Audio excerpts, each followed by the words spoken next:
Hello. Oh, hang on. I've got my speakers on. Don't need that on. Come here. Come here. There it is. Okay. Hey, everybody. It's me. It's Andy. Decayed Andy. Ready for a Moon Poop 2 episode? I hope you are. I am. Mostly. We're ready for it. We're going to be doing toy talking. Obviously, this is a pre-show. No Big D this week. Just me talking about generations. Generation. Well, it is Generations. Generations line 30th. Thrilling 30s figures. We're going to be doing more of that today. I reckon we'll be able to fully cover all of the deluxe figures. And maybe just start off into the Voyages. That's the hope for today.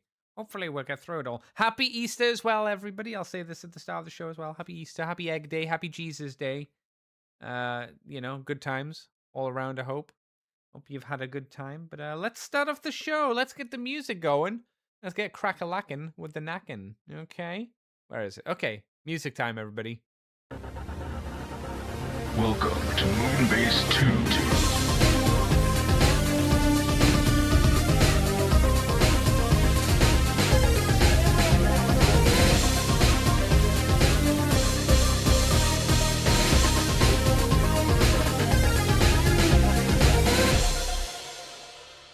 Hello, everybody. Welcome to the Moonbase 2 podcast. I hope that played. My audio banana did not want to...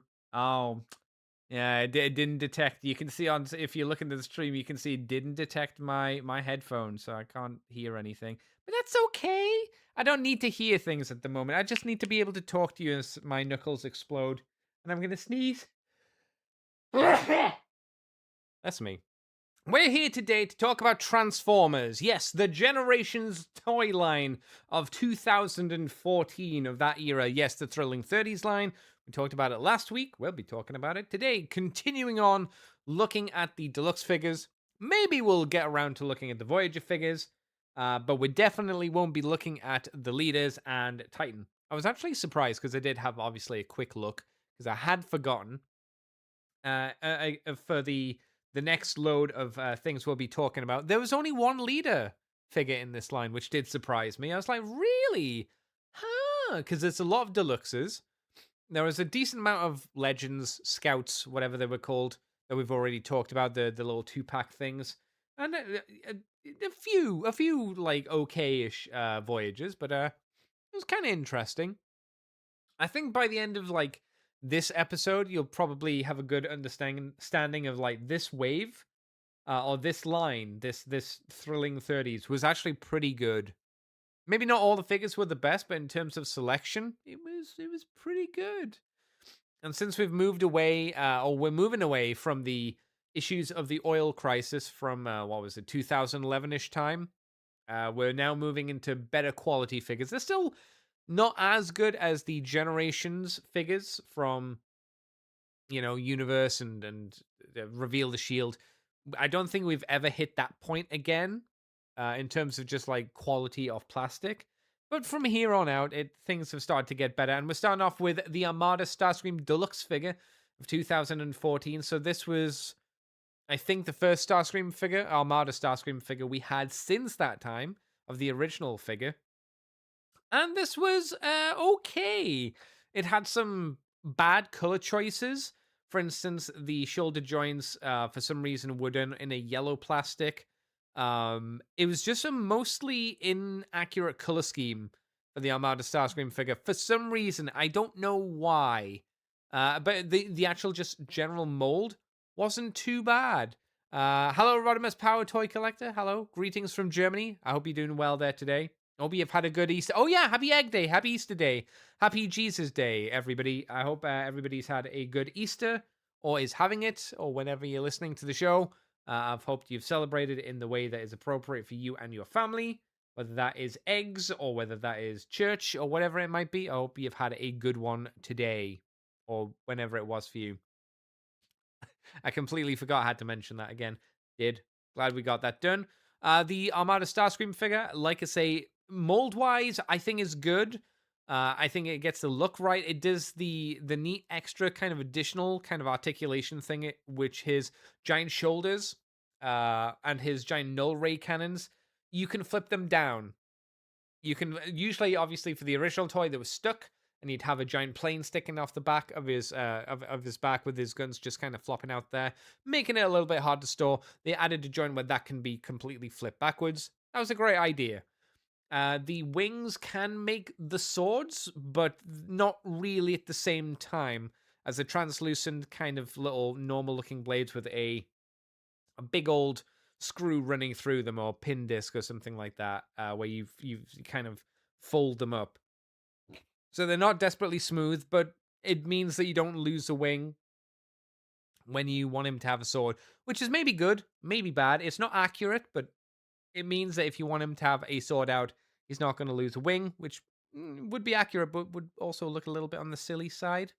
So no mini con as well with him. That was a bit of a bummer. Oh, it's shunted me around there. Ooh, there it is. Okay. But he could do the giant null ray minicon cannon thing at the very least. So I thought that was a good idea for them to do that. Apparently, the two energon swords he came with he holds via 5mm ports. I'm guessing around this time at least, the 5mm ports had become ubiquitous with Transformers and were just like, it was just the thing. In place of a spring-loaded cannons, his turbines can each fire a missile via pressure launchers. So not as good.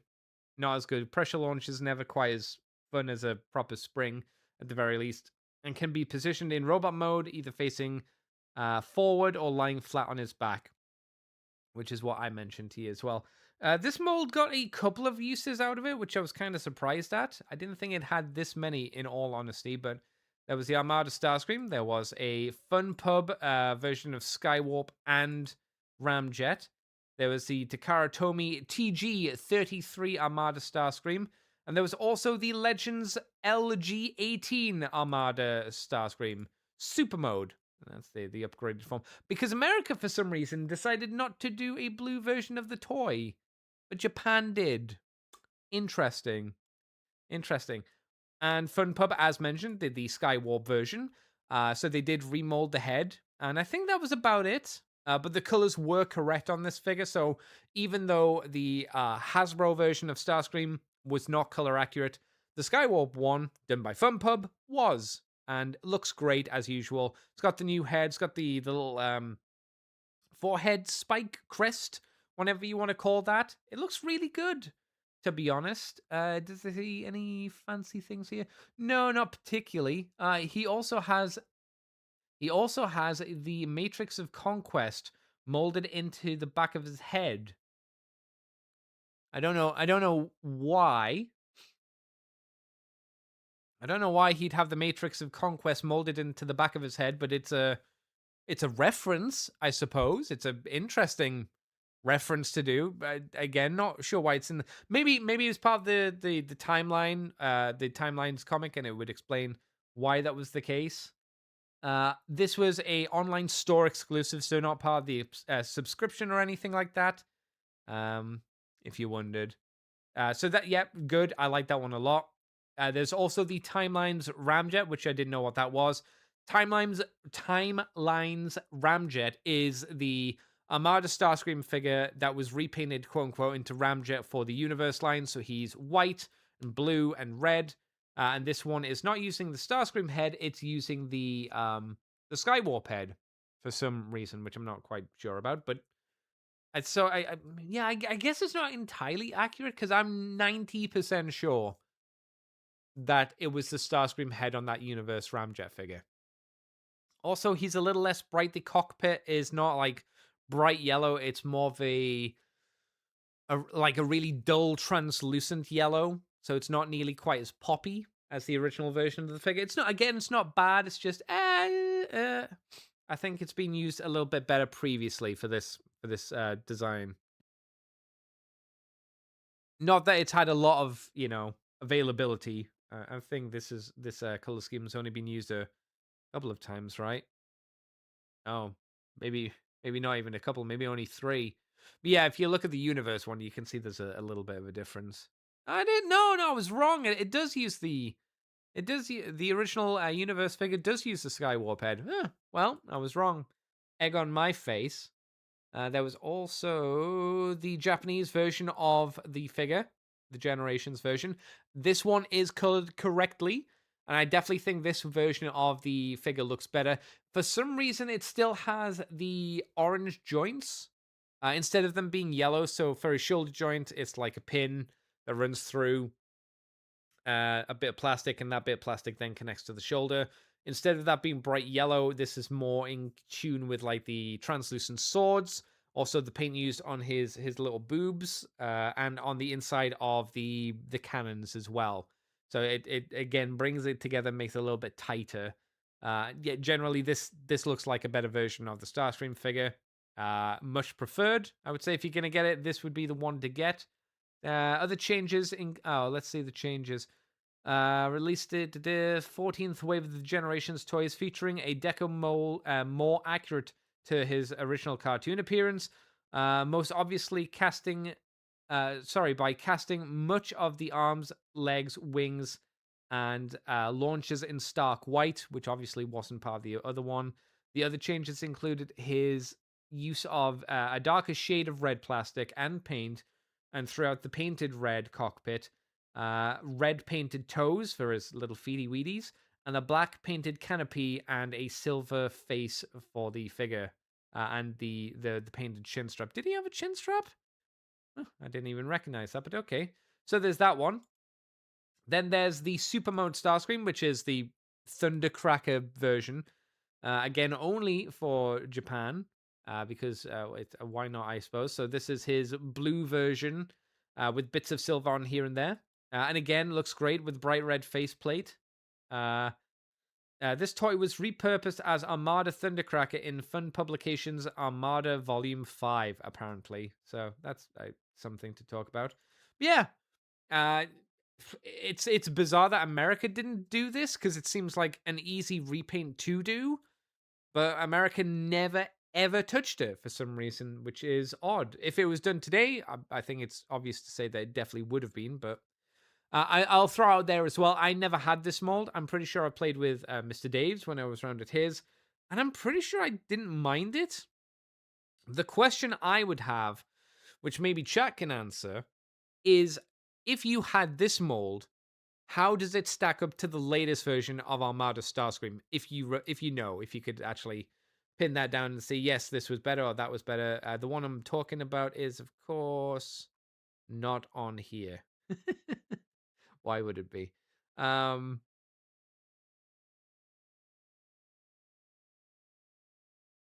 2024. What was the line he was from? No. I'm trying to look for the. Oh, it was a Siege. Is that what it was? I don't know. Hey, Big D, dude, I'm free now. If you want me to join it, okay. Hold on. Let me make sure my headset's working and all that jazz. I'll pop on my headphones. Let me take the screen off. Beep. All right. Can you join the live chat, Big D? Legacy Evolution. Yeah, I think you can just jump into live. Yeah, you've been in the live chat before on my Discord page, so you should be able to blob in. Just come on in, baby. Then I'll have to fiddle around with stuff, I'm sure. Legacy Evolution. Yeah. That was the figure. I assume Big D will be jumping in. There he is. Hello. Oh, hang on. I need to sort out my... That's right, I didn't sort out my headphones, did I? I'm sorry. There it is. Okay. Why can I hear myself? Keep talking, Big D. Hey, dude, sorry about that. I realised that 4 Pirates of the Caribbean movies, I can probably cut one short and do it tomorrow night instead. There we go. Okay, I've got it all set up. How's it going, Big D? Welcome to the show again. Oh, yeah. Yeah, it's going good. Yeah, going good. Not entirely chocolate out today, so that's good. That's good. Do you need me to send you the link? No, I think I still have it from last time, so let me just bring it up. Yeah, we're just going through the Armada Starscream, and then it's pretty much all of the rest of the deluxes for for that year, and maybe Springer and maybe Blitzwing by the end of the show. That's cool. I really wanted to be here because this is some of my favorite bits of the line, to be fair. Yeah, I mentioned at the start of the show that the plastic quality, though it never reached the height of like Reveal the Shield, it was significantly better than when we started with like the Stealth Bomber Megatron and the previous wave before that as well. It's to the point where it's like it was a much better feeling toy line at this point. Yeah, and they were really starting to sort of zero in on what they wanted to do in terms of the engineering. Yes. So, 'cause there's a lot of really good engineering in this line, but there are some figures that have been surpassed, but they built on what was done here. Would you say to get Starscream's one of them? Is that the example? I would say so. I mean, I have a soft spot for this particular figure because I have it and I have the Jahaxus repaint. Still, my issue with this for Starscream could be a little loose. Jahaxus is quite a nice resculpt for base figure, so that does some interesting. It's a lot more secure, but Screamer could be a little loosey goosey. But do you remember what parts were loose? I think it was mainly the knees and the shoulders. The shoulders don't surprise me because they've got like the pin joint running through them, and you can't really do anything to fix that. Shame about the knees. But for all that, it was still Armada Starscream in what 2014. Yeah, that's pretty astonishing to be fair when you think about it, because we'd had Bupkis for Unicron trilogy prior to this, really. Yeah. So here's a question, because you have the Legacy version, I'm sure. Do you think the Legacy version is better? And if it is better, is it a significantly better figure, or is it just like a marginally better figure? Ooh. If that's the case. I think it qualifies as a marginally better. There are some things it does do quite well, very well, in fact. But I think if you have the Armada, this deluxe Starscream in your collection, you probably don't need the Legacy version. But if you don't and Legacy is available, get the Legacy. The Legacy is still a pretty decent figure in its own right, to my mind. Because I know that an issue with the Legacy version is it has a loose joint, or it's known to like have droopy back legs in jet mode. It can do, yeah. I mean, for one thing, the Legacy version doesn't have, which I think is a positive compared to this one, is it doesn't have the push missiles. Those, I mean, at least they do fold back. Yes, so you don't have to have them always deployed. Yeah, because that was a bit of an issue sometimes with the original Armada Starscream toy. But when you have it up, man, can you tell that they're there, because they stick out way back. Yes. So it's nice that for Legacy one, because they stripped all that out, it's just doing the transformation, not any of the gimmicks otherwise. That makes sense? Yeah. Or it's doing the gimmicks using Opera Engineering, not spring-loaded gimmicks and stuff. So, but like I say, Armada Starscream from Trillion 30 is a perfectly good figure in its own right. For the time, it was a genuine surprise for a lot of folks. And I mean, let's be fair, if we want to compare like Armada redos of figures around this era, you compare like this figure, the Armada Starscream, to the Armada Hotshot from a few years ago. Man, that Hotshot is really bad. Really bad. And this is a lot better. The Starscream figure is a lot better than that, thankfully. It is. Now, would it be nice go on. Would it be nice if it had been a Voyager? Maybe. Oh, yes. Yeah, it definitely would have been. But for availability's sake, as a deluxe, that's pretty good. Now, the Jahaxus figure, I'm in two minds about, because I think it doesn't look bad. They didn't do a huge amount with the figure. They scrapped the sword, so they gave him guns. They gave him a new head, and they resculpted the wings. And I think they might have resculpted the neck area. Yeah, there's a little bit of that, I think. Yeah, but not a lot. And I don't mind the mold itself. My issue with it is the color scheme's boring.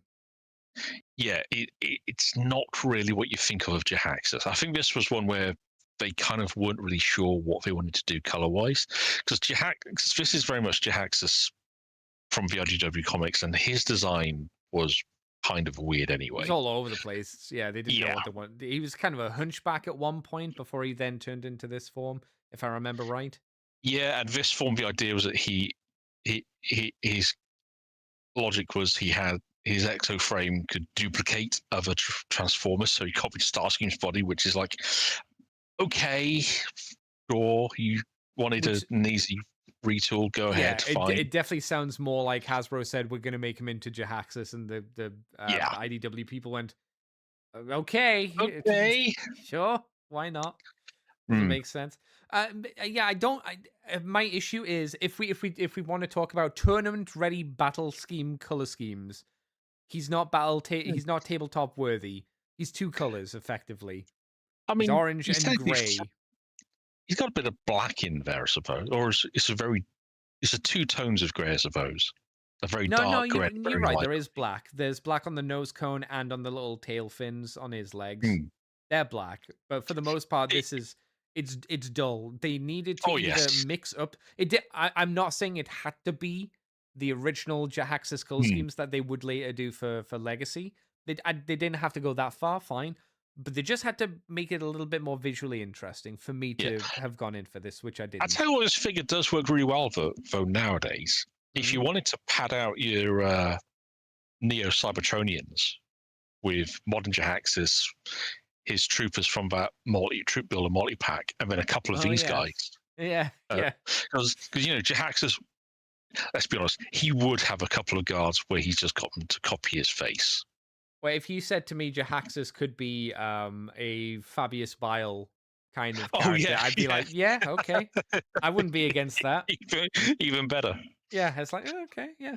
So, like I say, that tracks shockingly well, actually, for Jax, especially like the W version.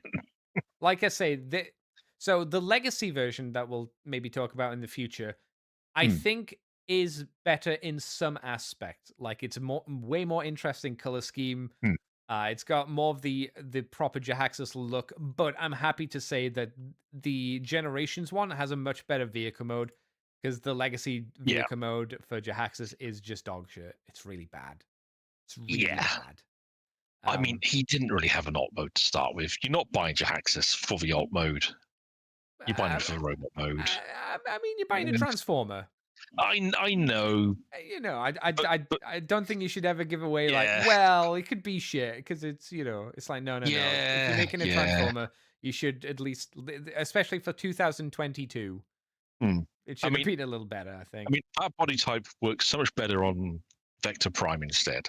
So, which is not without its flaws as well, but still, it's. And even then, Vector Prime's alt mode without the upgrades is pretty shit as well. The body, great. Yes. The alt mode was bad. They needed to cook that a lot more. More. Yeah. It's just one of those things. Oh god, I forgot the Jahaxus figure came with The Becoming, which was part of the awful Dark Cybertron comic run. Oh yeah. Dark Cybertron, man. I completely forgot about Dark Cybertron, but I do remember it was bad. That was a trip. It was bad. But the funny thing is, it was preceded by Chaos Theory, which is one of the all-time great it's really good sets of issues. And then what came after Chaos Rising is, again, to my mind, kind of good, because they took it into unexplored territory. What happens after the war? But then you just have that stuff in the middle, and it's like, who controlled Dark Cybertron? I can't remember. Like the overall story for Dark Cybertron. Do you mean the writer? Yeah, the overall, because there would have been like a person managing it all. I think it might have been Barber's last shout. Oh, it was John Barber's last run. Okay. Possibly. I could. Let me. I'm willing to stand corrected on that one. Written by John Barber and James Roberts, apparently, and that was Dark Cybertron Chapter 1. So it was a collaborative thing. Let's just jump to issue 8. Writer James Roberts and John Barber. Yeah, so it looks like it was their thing throughout. So, don't read it. It's not the worst. There was worse previously. The stuff with the Combaticons and the Predacons in China, that was way worse. But this was not good either. I mean, that stuff at least had the novelty it had novelty to it. The idea of Decepticons suddenly farming themselves out to world governments as mercenaries is it's an idea that's got possibility, just unexplored possibility. Hoist Goes to Hollywood has novelty to it, but it's only a 25-minute episode, and they Yeah, never talk about it again. Dark Cybertron was yeah. 10 issues. No, it was more than 10 issues. How many issues was it? It It was was a lot. 12 issues, not including the crossovers with Dark Cybertron Prelude. So it was a Yeah, lot. man, that was a long story arc. Yeah, 12 issues is a whole year, right? Effectively.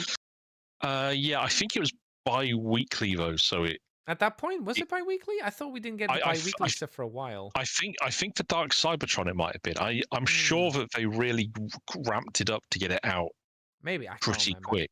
Even so, there's a lot of comics. Yeah, it was. The next figure we've got up is kind of like Jahaxus for me. It's a really interesting figure, but with a really boring fucking color scheme, which put me off getting it. It was the Generations Minicon Assault Team. So it's not a group of anyone you'd ever know, because they're not anybody. But they are three. They weren't. They're not even Transformers.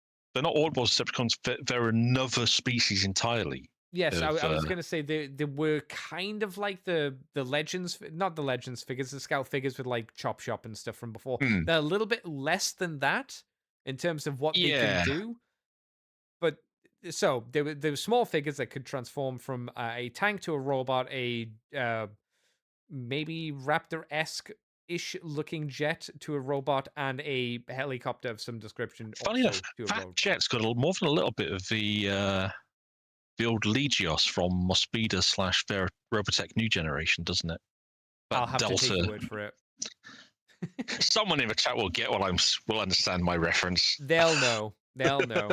But the unique thing about this was the three of them could combine together to make a robot for some reason. No picture of the combined form is on the That's wiki. Weird.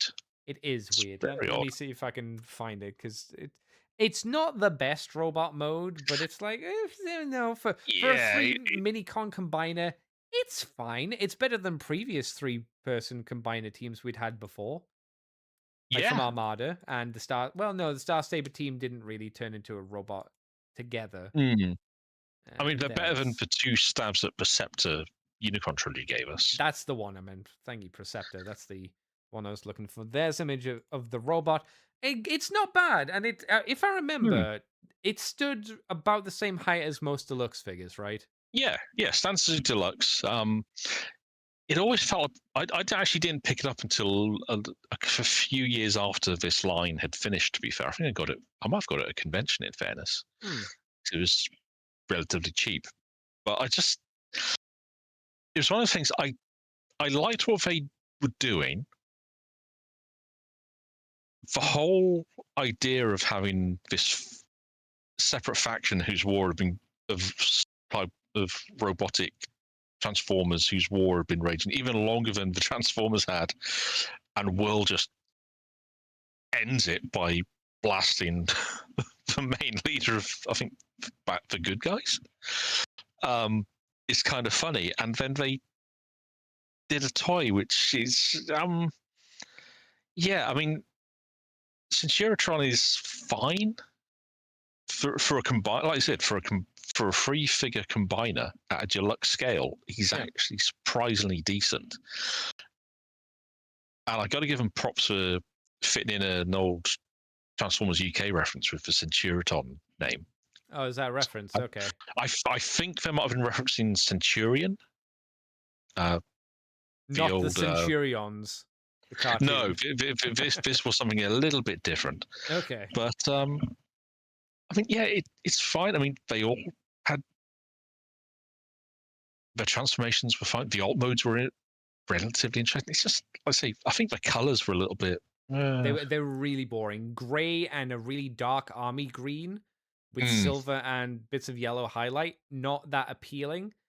So it's not going to grab your attention. Again, you don't need to go like crazy off the wall colors, but I think you needed something a bit more to hook you, or at least to hook kids, I would say. Yeah. It was I mean, definitely an interesting idea. That was that mm, I don't know why they decided to do this, because this was clearly someone wanted to make this figure and then shove it into mm, Dark Cybertron, the comic series. But I don't yeah, know who was pushing this and why specifically they were pushing for this in this line, because the Thrilling 30 yeah. should have been like related to figures of the past, and we've got this Mm. bizarre kind of And this was just. I have to apologize. I was getting my confused. I was confusing Dark Cybertron with Chaos, which led into More Than Meets the Eye and RID. Dark Cybertron is the one that takes place midway through both their runs. That's that's my right, mistake. yeah. So, To be fair, I forgot oh, about Chaos as well. Wasn't Chaos the one with the sweeps? Like loads of yes, sweeps, and they formed a so giant thing. that was the one where it wasn't just the sweeps; it was where all the Decepticons formed a giant. Oh, a Decepticon god or something like that, right? Something Yeah, bizarre. and Megatron used it to punch out another Oh, fuck me. quotation marks god. Yeah, It was that was another weird. bad. That was another bad one. Yeah, yeah. I mean, what doesn't help is I suspect with these guys there were limits because in the actual issues they appeared in, they were in very dark fights as well. Mm. There were never any particularly good images of any of this extra race, and they were always in very dark scenes. And so they'd gone with a very dark palette of colors, and it's just like, I mean, they could have done something more exciting, surely. I would have liked to have seen something else. But again, Mm, combining to a 3-person robot mode, it's not bad. It's not a bad yeah, design. it's not bad at all, and it And isn't a that's the bad. problem with the It isn't figure. a It's bad just figure. like, It's yeah, just, it meh. just comes across as like, well, why would I get it? It's not that interesting. It's like, Yeah. it'd be a pretty decent on sale figure, I think. Mm, And it doesn't look like Japan did anything particularly interesting with it. Let's have a quick read. Part of the 14th wave of the Japanese generation toys, it's noticeably shinier, because of course it is, it's from Japan, casting their plastic in a darker metallic shades and featuring numerous silver paint details, among other deco changes. Their stock photography, yeah, no, it doesn't sound like they've done anything particularly crazy with them, so and that was it. They made one figure of it. yeah. They didn't follow up with any other figures that kind of worked in a similar way to this. It was just, here's this weird minicon team, and then we're Yeah. just going to sweep it under the rug and never do anything like it again. Pretty Odd. much. Mm, It feels like very someone's odd. passion project, but not really a passion Yeah. project. It's odd. Again, Mm. not bad, just confusing. It's one of those ones where if they'd maybe had it as a whole subline, of Yeah. different minicon teams that all had this combined gimmick in, so each trio could form another robot. That's actually a fun little subline there. That I could actually get behind that. That's Yeah, a like neat idea. maybe you sell them as 2 packs, maybe 3 packs, and you have them so they're all like, you have them like Dash Tackle and Tackle Mac and all that jazz. So you'll have them be Yeah. able to combine differently with every other team, and that could Hmm. work. Yeah, I agree with that. That'd be all right. I'd Yeah. be down with that. Next up, we have a figure who I got because I was like, Hmm. oh, it's a Target Master. Holy shit! It was Scoop. Yeah. And it was an Autobot Target Master and a Yeah. Target Master Junior, no less. Yes, that it's the double Target Masters. Yeah. Which I liked. Did I have Scoop? I think I had Scoop. No, I only ever had didn't. Needle Nose, but I always wanted some of the Autobot ones. So having a chance to get one of them with a nice updated design was, that's fun. Yeah, let's go for it. And mostly, I'd say the mold itself very good. Not a complex transform. He doesn't do anything desperately Hmm. crazy or anything like that. I guess the craziest thing he does is have his little canopy kind of flip up. It's kind of hidden, Yeah. so that's probably the weirdest thing it does with how that kind of pops out. One thing I wasn't a big fan of on the mold is I would have liked his yellow to not have been like pale piss in the snow kind of Hmm. yellow. A little more saturation would have been nice. Yeah, it's it's not bad. yeah. It's just I'm confused why it is like It's like having a starburst and it being called lemon flavored. It's that Yeah. color. It's like that really washed out yellow. Mm. It could also be when you leave your Starscream figures out in the sun, it's that kind of Oh yellow. yes, it's sun yellowed plastic, so just aches of disappointment. Yeah, exactly. Maybe that's why I don't like it as well. Well, it doesn't help that his two target masters have yellow on them and are very Mm. saturated yellow, oddly enough. Yeah. The actual target It- masters don't do a huge amount in terms of transformation or movement. They are more posable than their original Target Master Junior I mean, versions, as they have ball they're, jointed shoulders. they're more posable than the Target Master Juniors we've had with the last 3 Decepticon double Target Masters Yes, who've yeah, got them.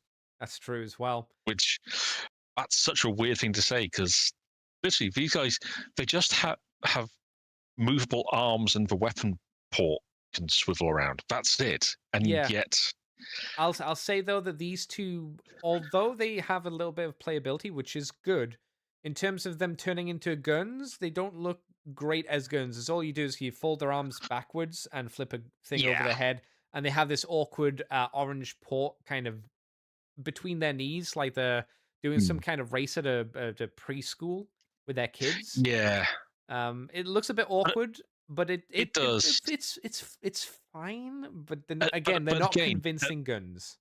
no, but it's still they're still doing more of a transformation than the 3 Decepticon Target Masters, 100%, 100%. which And is you get incredible. the deal you get here. You get a full deluxe robot, which is, I guess, the only downside is he's maybe a little bit simplistic in terms of transformation. And then you have two like reasonably sized target masters that have at Yeah, least a good few parts on them. There's one, two, three, four, like 4 or 5 parts to them, and the thing is, and they paint. look even if they don't do a great deal in robot in their their transform in their robot modes. Yeah, Look at the 2 pictures of them both transformed into robots. They look dynamic as hell. they You actually know? have a bit more of a To me, they look a bit more like a pretender shell silhouette almost, Yeah, especially the yeah. blue one. Not Hmm. that that's a bad thing. It's just No, they don't they have look that very. stereotypical target master look, robot Hmm. silhouette. You know. They're perilously close to needing a bolt pistol in either hand. To be fair, I could see that. Yeah. with that much shoulder pad game, Yeah, yeah, they could be like a War Game Atlantic like redo of Space Combatant 500 or something like that. or ready to hunt down some Zerg. Yeah, exactly. Yeah, yeah, yeah, that could work too. Yeah. But no, you're right. I mean, Scoop himself, he's a decent deluxe. Nothing exciting about his transformation, but it's if you know the characters, you know who this is. Yes. It's very clear who it is. It's a decent transformation. Is he a little bit hollow in some places? A little bit, but no more than some of the other characters have Yeah, tended to be at this yeah, period, like and even later. it's the back of his calf muscles cuz Hmm. his thighs fold up into that, which is what you would expect. He's got Yeah, hollow and you got forearms, forearms which is as what well. you would expect. Yeah, so nothing of our cans is egregious. No.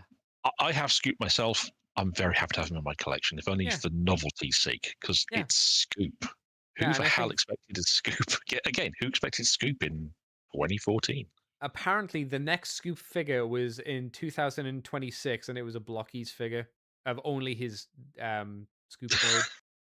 So there have been a maximum of 3 Scoops. The original, that one, and the Blockies Hmm. one, which I wouldn't say counts. Yeah, So I will that's say though, sad. I am really annoyed I've never been able to pick up the adventure version. Yes, we may as well have a look at them. We have which one are we looking at? Are you talking about the Roadblock. roadblock version? Yes, the Mhm. roadblock version. It's basically just a Constructicon version of him. Yeah, It looks really good. yeah, it It's does. really good. I mean, I love the idea that Constructicons is not just the 6 goobers we know. That there might be other ones who don't combine, but it's still a generic term for Constructicons demolition experts. Yeah, I mean, this could just be like you say. You could think of like maybe the Constructicons are like the Viacons. It's just this is Yeah. another one. I don't know if the picture's accurate here, but he looks very. I think it might be a little bit washed out, and he might be a bit more saturated in reality. But the purple on him that they've used is really deep. It's a really deep Yeah. Decepticon purple rather than, Mm. again, what you would think Constructicon colors, oddly Yeah. enough. Does he come with one Target Master or two? Because they've only pictured him with one. I think it's just one, according to the That's description. interesting. Yeah. That's an odd Which is, choice. it is. Not quite sure why they got rid of the other one. Maybe it was a budgetary thing. But again, color scheme wise, the extra paint on him looks really nice. It's a good Yeah. job. Like you, I wouldn't have said no to picking this guy up if he wasn't too much money, but he's coming from Japan, so you know. Oh, Yeah. something that's worth mentioning. Mm. So Transformers Adventure, obviously there's the complaint that they have that stupid insignia sticker on them. This Yeah. one's hidden quite well. It's hidden on the top of his scoop, which obviously you don't see in robot Yeah, mode at all, and you barely see it in vehicle mode. Bargain. Yeah, so it's got this obnoxious feature gimmick thing, which nobody liked and was a terrible idea. They've included it, but they've included it in a place where it's not intrusive to the robot mode, which I appreciate. And if you manage to pick one of these up, you have the opportunity to do that weird thing where in the RID comic, Starscream convinces Constructicons to adopt Scoop. That's right. That was weird. Instead of Prowl, which is just, yeah. That was another weird story arc thing. It's like, okay. Yeah, and purely demanded because they offed Scrapper in the previous ongoing. Yes, just for some reason, which I can't remember why, to be honest. But yeah, there was also a Timelines version of this guy. This was a Generation Souvenir 2-pack, so it was Sergeant Hound, obviously based off of G2 Hound, with a new head. I can't remember what the head's based off, though. Oh, I know. It looks like the head that Generation 2 Scrapper had. The one with the Automorpher one. The one from Beast Wars 2nd. I think that's the head design. So the actual color scheme on this is Arctic camo. So it's white with gray splodges all over. This one does have his Target Masters. One is just orange. One is just blue. So oddly enough, pretty similar to the standard Scoop figure. Does this say anything else? Apparently his left leg has Walt, W-A-L-T, typographed, which is a reference to the Transformers fan and Hound collector Walter Mueller. Yeah, well, there you go. Oh, okay. He was available as part of the 2015 At Show convention set package with General Optimus Prime, which was... I think that was Roadbuster, wasn't it? Yes, it was. How do you remember this, you fucking nerd? Yes, it was the Roadbuster figure, which is again a figure of this line, which we'll be talking about in the future. Looks nothing like Optimus Prime, but it was a 2-pack with that. No, actually a great 2-pack, I would say. Like I think the Hound is okay, but not to the point where I'd want two fairly flatly colored figures. Yeah, they are. I mean, Hound especially is he just, because of the white plastic they used, it just needs a wash on the head to bring out some, because there is a lot of detail in there. Yeah, but you can't see any of it. No, it's although one thing I will say, and all right, I'm admittedly going by like 9 years ago, the last con I went, the last Collectomania I went to, but I do remember seeing both these guys, the souvenir figures, Hound and General Optimus, and for con exclusive figures, and also the souvenir ones, which are generally even shorter packed, so to speak. I mean, they were like 50 quid for a pair. That's shockingly good for BotCon figures. Yeah, for limited figures. Yeah, I at the same time, I'm not super surprised because it's like, oh yeah, not a surprise, but it's you know. And that might obviously, you mentioned it was 9 years ago specifically, just in case someone goes, well, actually, I saw it for £300. Because obviously within 9 years the prices could have changed. Yeah, I doubt it for these two, but you never know.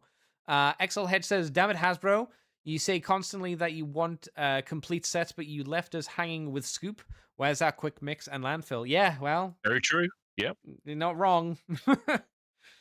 Hasbro says a lot of things, and maybe it doesn't count because maybe they only had that mentality from Legacy onwards. Maybe shrug. I don't know. It's stupid. Not a lot of users of this mold though, because apart from Yeah, like Japan surprisingly using a few. repaint and Hmm. the Collectors Club doing a repaint, Hasbro never did another scoop figure or anything with the scoop figure. Which is Oddly enough. again, it's weird because it is a solid little figure, you know. Yeah, So you could have like the easy, obvious, like half-ass thing to do is just do a scrapper, right? yeah, That's the obvious thing, but they didn't for whatever reason. XL Hedge also says we got all 3 Decepticon double target masters. Well, it's because they're better. That's what I say though. Since yeah. then, but no Autobots since Scoop. Yep. Well, no, that's true. Don't forget XL Hedge that Blockies have recently done this year, in fact, a vehicle only version of Scoop. So there you go. That'll make you Yeah, and I think. mean, remember how long it took us to get a full set of the Decepticon Oh Target Masters? God. Because I mean, Yeah. Quake was Titan's Return, then Spinister was Siege.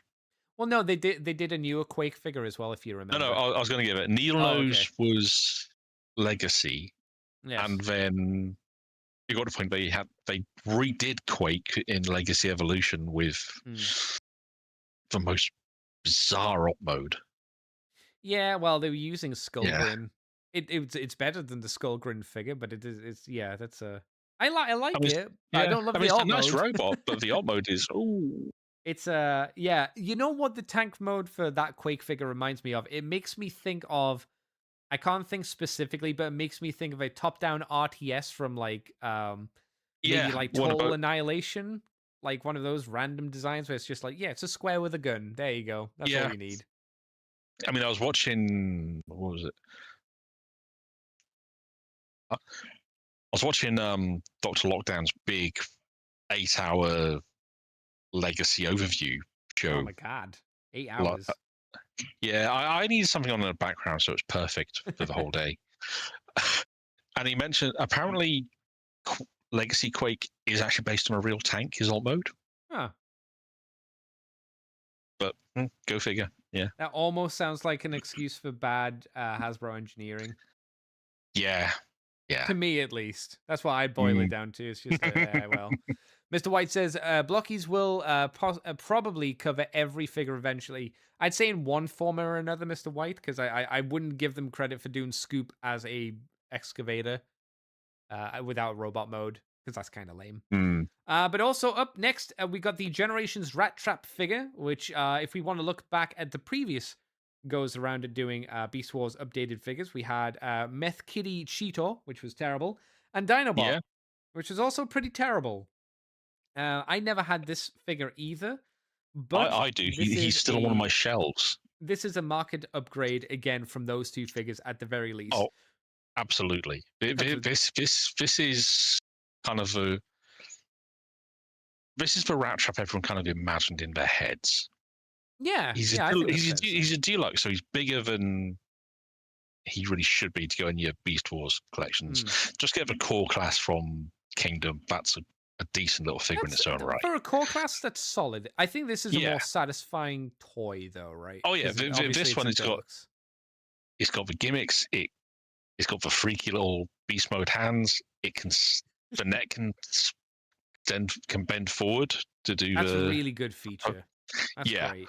The gun does the whole combining gimmick, which is fun. He has the explosives in his forearm. That's great. I love that little feature. My complaint about this figure is why did they do his weapons in translucent plastic? Yes, that is the only downside I have with this figure. And it's bizarre because one, why would you use translucent plastic? And why would you use it specifically? There's no other translucents on him. Yeah, I was looking at his eyes. I'm like, no, his eyes are red. I was looking at his little, the brain bit of his head. I was like, is that translucent? It's like, no. I don't think they painted they cast his head in translucent.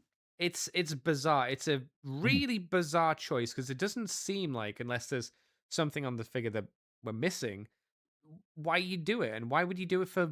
Why would you waste translucent plastic on guns? Because it makes it look like they're cloaked. Like that, I guess that almost makes sense for the explosive. Like it's a cloaked bomb. Cool. A cloaked gun is not a good idea because you want to be able to find your gun. Yeah. And it's a shame because otherwise, this is a pretty good tribute to how he looks in the show. They've Yeah. cast him in this metallic orange plastic that is actually pretty swank. They've got a lot of bronze paint on him, a lot of silver. Yep. This, unless you're willing to go into masterpiece prices, this is probably about as close as you'll get to a screen accurate season 1 Rattrap. I think that's fair. At least so for 2014, I'd hope by 2026 they'd be able to do a bit more. But yeah, I mean, if to see what they could do with him as a deluxe in the modern era would be fascinating. Yeah. But this for the but time then again, was... they could half-ass it and do what they did with Scorponok. Yeah.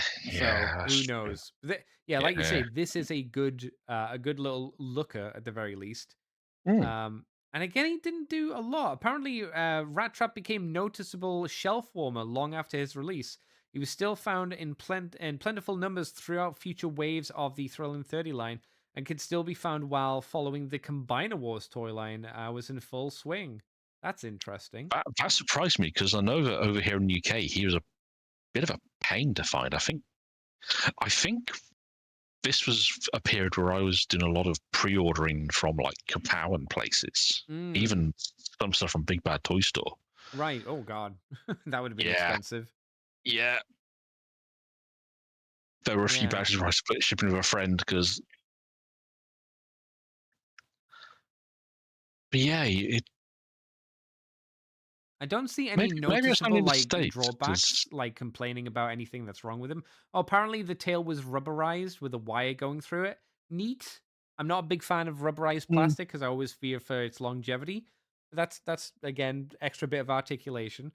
Yeah, having the wire through it does help though, because it means you can keep it stable. So it's not a... I'm always concerned though with bendable rubbery plastic. Always. That's a me thing. He was done for the timelines as Pack Rat, which is just the blue version of him, which I've never been a big fan of Pack Rat. He's very very Smurf blue. Gosh. Yeah. You're expecting him to start quoting the Codex Astartes, aren't you? Ooh, that's a good point. Yeah, a bit more yellow on him. He could be a Smurf. Yeah. Yeah, I don't see anything again specifically saying any downsides to the figure or like any bad receptions. The one thing I will say about Packrat though is that although that is a very heavily saturated blue they've used, it does work rather well with the bronze, doesn't it? I think they'd need more of the bronze on there for me to agree with you. A bit more bronze would be nice, but where it is, I feel like it shows what this could be if they just had a bit more, say, around the shoulder joints, maybe. Yeah, I think a good example of like it working well is the waist downwards. The forearms shouldn't all be blue, I don't think, and I think you're right. The shoulders probably shouldn't be white. They should again be have a bit of that copper on it, and maybe the face as well needed some more breakup in the face as well. Yeah, I can picture that. Yeah. Mr. White says, "Does Pack Rat have a white butt? In rat mode, it does look like they've sprayed his bottom white. It does appear that way, doesn't it? Yeah. Well, maybe the lore for Pack Rat is he's actually a white mouse, right? And someone grabbed him by his tail and dipped him in paint. Maybe that's it. I don't know the dank lore for Pack Rat, I'm afraid, so I'm happy to go along with that. Yeah. So solid Pack Rat figure and Rattrap. Oh, he was done for Legends, for the Japanese Legends line, twice for some reason. But he was done as LG01, and he is done in proper Rattrap colors, so he's looking way better. But for some reason, again, his weapons are translucent. So Japan stuck with that for whatever reason. If you wanted an accurate version of this figure, the Japanese version seems to be the way to go. So that's not too bad. There was the second version, the LG-EX, which was they're both called Rattle. Rattle is another deco of the Generations Rattrap exclusive to the Transformers Fez 2016. It's almost identical to the first Legends Rattle, but with a slight color difference, such as a beige robot parts, black rat eyes, and a darker shade of brown for the fur. His packaging Huh. features the confusing sentence "rat to Rattrap" instead of "rat to robot." Huh. That's the Japanese attempting to write some English there. Bless them. Yeah, but which version do you prefer? Do you like the more muted version, or do you like the standard version? I think I'm going to stick with the US release. To be fair, dude. Oh, I'm not. I Because prefer the Japanese version. I think that I don't know. I think the I like orange is I too like. bright. The orange is too like it's not copper at all. Like it feels too much for me. I like the more Okay, consistent kind of look of the Rattrap from Japan, the Rattle, I think. I think this fair looks enough. closer to that for me. Okay, And the silver as well is quite nice on the legs. that's true. Yeah. It is quite nice silver. Yeah. And then the next one was the Kingdom Rattrap, which obviously a different beast. Yeah, okay, that's Rattrap. Not used a lot. I guess he was shelf warming for some reason as well, which I don't know why. I mean, I didn't buy one, but I don't know why I didn't get one. I know why I didn't get this next one, which was Tankor, and it's because he did look very interesting as a toy. So this is Beast Machine's Tankor. Yeah. What did you have Tankor, Big D? I have this Tankor still. Okay. He was another one I didn't pick up till later on because I wasn't really desperate to pick him up to start with. That makes sense. I only picked him up because of what they did with him in the comic later on, pairing him up with Octane, who was called Tankor. At times he had Tankor and Tankor, tall That's Tankor right. and short Tankor. That's right. And there's nothing. It's another case. If you want to army build, this is pretty good. If you want an army of Decepticon tank drones, Sure. because it's chunky. It's actually fairly nice and solid in robot. He is a short ass though. He really is. But he goes together quite solidly. He's just odd. What makes him odd? I understand. I think it's that he was an odd choice because. Oh, so it was the choice of character more so than the actual figure? I think so. I don't think anyone's really crying out for a Beast Machine's Tankor at that point. And I say the execution is fine. I mean, it's frustrating. He doesn't have any 5mm ports on his hands. He's just got little nippers, or he does have like little missiles built into his fists, which is fun. Sure. The shoulder cannon's another friction missile, which is I'm not a big fan of those, but at least they put something in there. And I'd say his entire cannon looks off. It looks like a low poly version of what his cannon should look like. It does. And the missile's doesn't it? particularly odd looking because it's so big and thick at the missile tip, and then I don't know how to describe it, but it looks childish.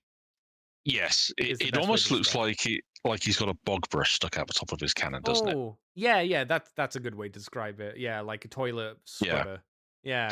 I think the best way to show Tanker is he's another one of those figures where he just like Jahaxus, he just needed a little more time to cook potentially, or the Combiner trio, just a little bit more time, and it could have been something fun. XL Head says they dig Fat Tankor dirty. He should have been a larger Voyager or leader class. I mean, I don't disagree. I think he, in terms of like accuracy for like his size in the show, a Voyager would have been better. For Voyager or even an oversized KO would have. Oh hell yeah! Yeah, KO would have done. Mr. White says the missile looks like it's from another figure. Yeah, I don't disagree either. I can't remember specifically why I didn't pick it up, apart from maybe I just didn't care for getting it, or I don't know. There must have been a reason. I mean, at the time, that was really it for me as well. I just didn't really feel like picking it up, but because of what we did in the comic later on, I wanted to do that pairing. So, in terms of how it compares to the original version of Tankor, like in terms of CGI model to this, it's pretty. Apart from being obviously very very short, it's pretty accurate. I think it looks Oh, what absolutely. you'd want. I guess it's Compared missing his compared, chainsaws, but that's about it. and even then, he's got the little bits in the backs of his forearms, which kind of can stand in for that, even if it's not 1-to-1. But still, yeah, it's a much better version than any of the tangles we had in the Beast Machines line. It says here, perhaps due to the numerous flaws with the toy. Oh, the numerous flaws with the toy. Tanker was one of the most common peg warmers of the Thrilling 30s line, remaining on store shelves for years after release. Oh, so what were the Oh, problems some with the versions have toy? 2 left elbow, preventing transforming into vehicle mode, Oh, and it's clear to identify from the fronts and sides of the packaging. oh, Oh dear, okay. that explains it. Fortunately, this manufacturing error is plainly identifiable from the front and side. So that was the reason he was buggered, which I didn't hear about. I don't remember hearing Neither, that. neither did I, to be fair. I mean, And for one, I picked, I've got no reason to disagree or say that they're not telling the truth, but I don't remember that being the case. Maybe I yeah, forgot. and for one, I've got is perfectly fine, and I got it from a Oh, are you from sure? a con. Yeah, I've transformed it. Just wait until you like look at it again and you go, shit, they are wrong. It still transforms, but it is wrong. So the only other redo of this figure is obviously for Japan, where they made him a little closer to screen accuracy. So Yeah, a instead of little deeper using blue, more of a Night Lord's blue color. But instead of lovely. using like a very light blue on the original version, they've seemingly just painted it like a bluish silver on him on Mm, those parts, which is nicer, to be fair. yeah, Missile's still I balked. Still a shit missile, but mm, what you gonna do there?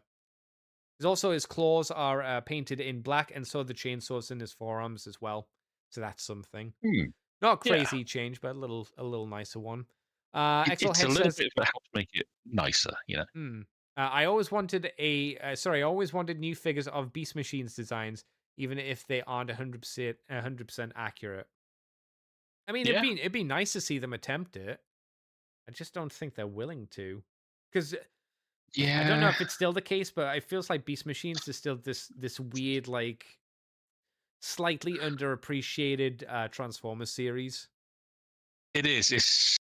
It's for one where, I mean, the show itself was. I don't think the property's really gone anywhere near where that show did in No, terms of no, narrative. There was no. some. They went long and deep with some of the story ideas there. It felt I, fairly adultish in some aspects, hmm, for a kids show. yeah, it was trusting. The thing is, Beast Wars had done the same thing. It had built. It was started off more kid friendly, but it had gradually it trusted the audience to Hmm. understand what they were being told and That was to Mainframe appreciate though the in story. general, wasn't it? Because Oh they yeah, did that with Reboot that was too. Mainframe's Resident Detra. So Well, old Mainframe. well, yeah. That's a fall Look, of a great company. at least they're remastering Reboot off the original discs, Oh, that's something. even if it's one episode every 6 months. Oh my god. Jesus. Yeah, well. Yeah. Yeah, Yeah, Mainframe used to do some really good stuff, some really interesting, yeah. thinky kind of stuff. But no, the thing is, for Maximals, they've always been the beast modes from Beast Machines were always a pain in the ass to translate. Yeah. But for the Viacons, you'd think would be prime material to. They were fairly easy to do. Like when you Yeah, looked at most of the Viacons, there was a logic to how they transformed rather than mm, the Maximals, which, like you say, is just that was just magic. yeah. It The was just Viacons magic. didn't cheat as much. Still a little No. bit, but not Oh as yeah. much. Yeah, like Thrust probably and Jetstorm Yeah. probably those two. Tanko probably Mm. was the least cheaty of them because he didn't do a lot of transforming, quote Yeah, unquote. Striker and Obsidian. I would love to see updates of them. To be fair, but I think Striker cheated quite a bit. Obsidian, not really. mm, Like his original Beast Machines toy was pretty accurate, but yeah, mm. I'd be interested to see them again because the only other one we've had, I think, since is like the core class Cheeto figure, right? Yes, Which I'd didn't actually sell forgot well. about him. Yeah. Yeah, that didn't sell well, and it might be because it was a core class figure as well. To be honest, I'm not sure. Which apparently is a shame because from what I've seen, is people who've had it, it's not a bad little figure in hand. It seems fine. It looked Yeah. fine. I don't think it looked great, but it looked okay. Well, It's got it's like core pegs. class. It's like they Yeah. did Energon Megatron as a core class, and it's Oh, like, that was very what? bad. That was such a What? disappointing figure. I wanted to like that mold so Yeah, much, but I didn't. yeah. It's And sad. you know that's why they won't do him as a proper leader class now because no one bought the core. It's like we didn't buy it because it was a core, you idiots, not because we Like didn't like it. we didn't. Yeah, it's a core and it transforms 90% the same as the original figure. Mm, Only a little bit less, oddly enough, strangely enough. yeah. Next up, we have skids. Specifically IDW skids. Again, not one that I ever got, and again, not quite sure why. So he's done a couple of times, but he has a very interesting look. He's tooled up to the nines with like two guns on each side of his forearms. He has a pistol. Mm, He also has a standard blaster. He also has SAM missiles or LAM missiles in his shoulders. And then he yep. also has two guns over his the back of his head as well. So he is tooled up, baby. He is packing the heat. He A really lot, is. a lot. I did again. I Mm, didn't have this one. Did you have him? I do. What do you think of And him? it's one where I like it. I did have to it ages it somewhat. I ended up buying some Shapeways upgrades for it just to give it a bit more stability in the heels because he doesn't have Oh, much back heel, unfortunately. oh yeah. I'm looking Um, at the image. Yeah, that's not a good heel. hmm. Does he have a lot of weight on his back? I mean, it must do because uh, does there's a the little bit. wings like pull The, him over a little bit? not so much. I mean, he does have. There is a fair bit of weight in the back. The biggest issue I had though with this figure Hmm. is that there is almost no clearance at the shoulders. For Oh. so it looks like you should be able to get a lot of motion, Hmm. but you can't because the joint. It looks like it should pull out more, so you get more space between the body and the wheel hub element of the shoulder, Right. but you don't, and it just does. That means that it doesn't quite maneuver like you expect it to, looking at it, which is Ah. a shame because it actually. I mean, you've got that killer head sculpt, Yeah. and it's based on his design from More Than Meets the Eye, but with a Earth alt mode. Yeah. But still a nice update to his classic one. Not a minivan, not a van, but a nice little sporty hatchback number, Mm-hmm. which is still fine. He's tooled up like you wouldn't believe, which is also very. There's a bit of that carried over from his G1 toy, bit of it from the comic. Again, it's nice. But I don't regret owning him because it's nice to have. One of the nice things about this era of the line is that you were getting IDWized versions of a lot of characters because they were appearing in the comics as they were. Yeah. Yeah. Because let's be fair, no one gives a shit about G1 skids, really. New. People No. cared about IDW skids because there was interesting stuff done with his character, and thus people wanted him. Yeah. Yeah. Always I mean, still weird that they never went harder for the IDW lines to make more mm, of those designs, but yeah, never mind. yeah. I mean, it doesn't have IDW kind of reached its peak as Hasbro were some of their main partners, for like Toys R Us and things, were kind of eyeing. So Yeah. doing the sorts of exclusives we get nowadays with like the Velocitor lines and things, where you do get Well, quite nice retools and things. we also had the point the years after this, which is where Hasbro was dictating what the comics had to do, which is where the Yes. comics started getting a little bit wonky, like with Combiner Wars. They weren't making characters for the Yes. comics; they were making toys and then being like, "Put these in your comics," Yes. which Which should is, have worked probably the other way around. hmm. This I mean, character's popular. Well, we better do one. yeah, but what you That's how gonna it do? goes. They're the license holder, so you I'll gotta do I'll what they throw say. out in terms of like how I think this figure looks good. However, I Mm. think they dropped the ball when it came to coloring him. Because Skids is a lot darker blue in the comics, a Yes. lot darker blue, and he's way more of a baby blue here for some reason, and I don't know why they did him this kind of color because he wasn't even that color in G1. So it's an No, odd he he choice. he he was a much darker blue in G1. Yeah. So yeah, it is an odd one. That I think they were just trying to get a really poppy, saturated look for him because Mm, it does kind of pair well with the brighter red they've gone it does. That's true. for his details. Yeah. So I do get, and like I say, no one's a bad figure. If you want to, if you're doing a More Than Meets the Eye or IDW collection, this fits in beautifully. Mm, It's just there are some little niggles. I say mainly the shoulders don't move quite like you expect, yeah. and you'll probably need to try and source something for an extended heel spur.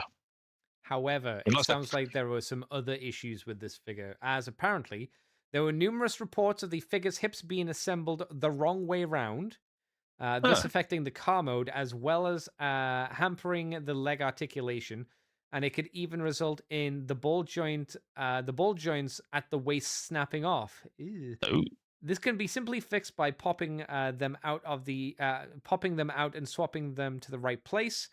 Just as long as you're very careful with the aforementioned ball joints.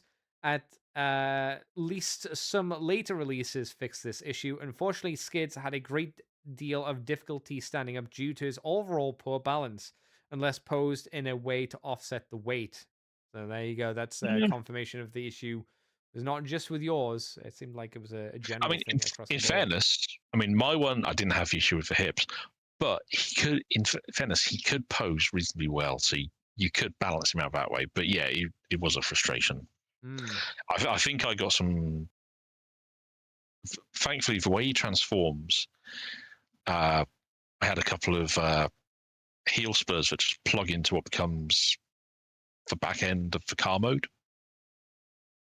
So they don't interfere with transformation or anything. They just look like extensions of the rear of the car. Okay, well that's not too bad So, at least. Mr. White says, with the amount of guns, I'm amazed they didn't try a roadblock repaint. And alt mode is closer to the G1 than the animated Magnus combination idea. I think the reason they didn't do a Roadbuster version is because Thrilling 30s does a Voyager Roadbuster. Yeah. So they probably won't want name confusion, I would imagine. But apart from this version of the figure, there was the redo into Crosscut, everybody's favorite good boy from the comic who never did nothing wrong, right? Yep, okay. Wasn't he supposed to be a senator? No, I can't remember what he was. I just remember I think in IDW manipulating. he's a senator turned playwright. I can't remember. I just remember he was manipulating Tailgate and everybody lost their collective shit. No, that was Getaway. Was it Getaway? Oh, did Crosscut not do something bad as well? Crosscut's only crime was was he background. He was background flavor, but he did also side with the rest of the Lost Light to boot Team Hot Rod off the ship. Okay, well, I apologize, Crosscut. I misrepresented you. You were not the bad guy. It was the Getaway. It has been a while since I've read those. Otherwise, so it's a minor retool. He's got a new head, and then he's just done in silver, and for some reason, metallic red, which is odd. Not flat red, but metallic red. Not bad color scheme though. It's a deco that does look nice in hand though. Yeah, so, yeah. So it does have the same issues as the original figure, but you also get the ridiculous arsenal, and it's not a bad looking figure. So the leg assembly error that many Skids figures had seems to have been corrected on this release. He has visible light piping on the back of his head, and his eyes are painted yellow, rendering it useless. Oh, it's one of those figures. Yeah. I love those. Why would you bother?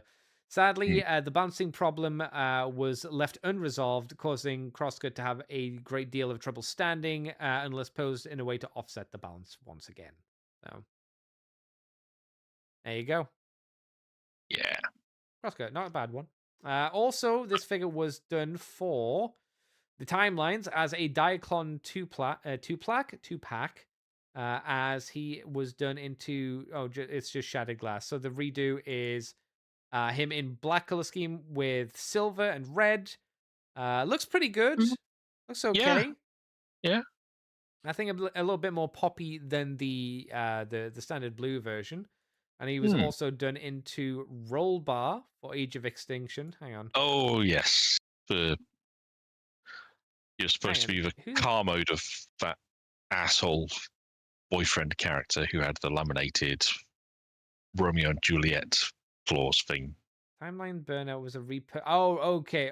Timeline's Burnout was repurposed as Shattered Glass Skids. Right, okay. So I wondered why I had two articles here. So it's the same figure, just one's Shattered Glass, one's not. Okay. Never mind. Age of Extinction. This was part of the Breakout Battle, and this was the roll bar figure. He was actually pretty cool looking, to be fair. He's done in white, a bluey purple, and a standard kind of metallic-y purple as well. Yeah, I mean, like I say, the only real issue is that he's the car mode driven around by a complete douchebag of a character. Is he? Oh, this is Age of Extinction. Yeah, I know. Yeah. I was trying to think, like, where was this car in that movie? And I'm like, there's that one time, like, right at the start, and it's not really a Transformer. Yeah, obviously, for those not aware, this mold does not fit in with the rest of your Age of Extinction figures, obviously, as he's visually a completely different looking figure. But as a repaint, it looks pretty good. It's a nice repaint. I actually like it. Apparently, it comes with Evasion Mode Optimus Prime and a redeco of Dark of the Moon Deluxe Crankcase as a Viacon. So, yeah, I wouldn't say the rest of that pack is desperately appealing, personally, but okay. Like I said, it's worth even mentioning. Have you seen the card art for Rolled Bar? Just scroll up the page just slightly more. The head is completely different. That's funny. Unless that was for another figure that just also happened to be called Roll Bar as well. Oh, no. Oh, that's even weirder. The Asian packaging has the right head sculpt. Oh my god, it does, and the wrong color scheme because it got so much blue on it. That is okay. Yeah, why not? Yeah, why not? All right. Yeah. Yes. Mr. White says Rollbar color scheme is really nice, almost like Hasbro made it great so you'd forget about its driver character. Well, I don't think, to be fair, many people remember the driver character of Shane Dawson. I don't think many people remember Age of Extinction, to be honest. I try not to. There's so many of those movies I try not to remember. Next up, we have the fan-voted figure, the second character-created figure, Windblade. Yeah. I want to like this mold, but I don't. And it's primarily because of how they do the heels on this figure. Yes, but I was going to say, this is another one where I own 3 versions of this mold, and each one of them, once I had all 3 of them, I ordered new heels for all 3. You kind of have to. They make all the difference. So she has like she's in high heels, which is fine. I don't mind that. The problem is the back heel, the big one, the important one, doesn't really peg into anything or clip into anything. And if you just push the figure directly down from the top, the heel spur will push itself inwards and thus stop being a heel spur, and the figure will topple over. It's barely useful heel spur, which is a real bummer, and it was never fixed on any other iteration of this mold, which is a bit of a bummer. Visually, the face design is not great because it's gone more for a movie-esque design. And we didn't get... Well, I think the comics kind of fixed her face because the actual design is perfectly fine. It's just... It looks more like... They made her more emotive. In her initial appearances, there are 2 things. One is her scale is off compared to how she's depicted after the first few issues of... I don't remember the scale. She's in her appearances in Chaos Rising, she's like Voyager kind of scale compared to everyone else. Oh, okay. She's quite chunky. She's quite big. And her face is very clearly based on this design. So it's using that slightly more movie aesthetic for how harsh it is.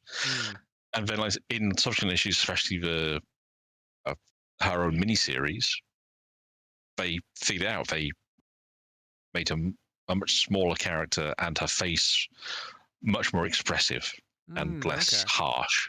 Right. So, but yeah, the heel is the main issue. I went to Shapeways when that was still a going concern, and there was a seller who was doing heel spurs in nylon material for, I think, $5 a pair, Oh, and they were color matched for Slipstream, Air Razor, and Windblade. Yeah. So perfect. You got them all. Yeah.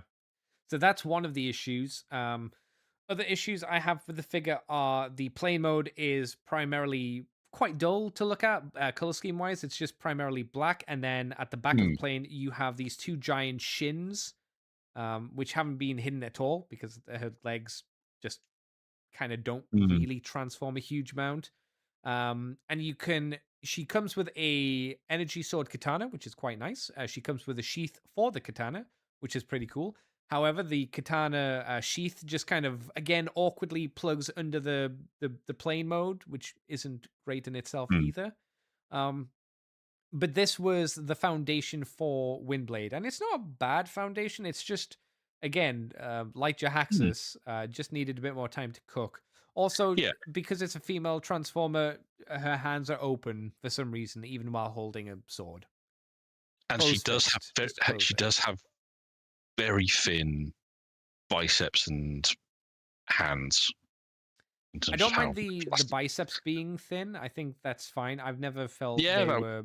But the hands is the more worrying bit, because you do get a bit, especially as they're open, you do get slight concerns. Oh, am I going to break a thumb? Don't get me wrong; it's not as bad as animated RC, who had the square pegs for the weapons for some reason, but then with a round hole in them. It's not that bad. It's just, again, just close the fist. A female transformer can close her fist, and it would make that figure better. It wouldn't make it worse. Just do that. No one's like crying out for that not to be the case. Apparently there must be care must be taken when detaching the headdress. This little gold bit on the back of the head, as it's painted and clear plastic nature. Oh, it's clear plastic. Oh, why?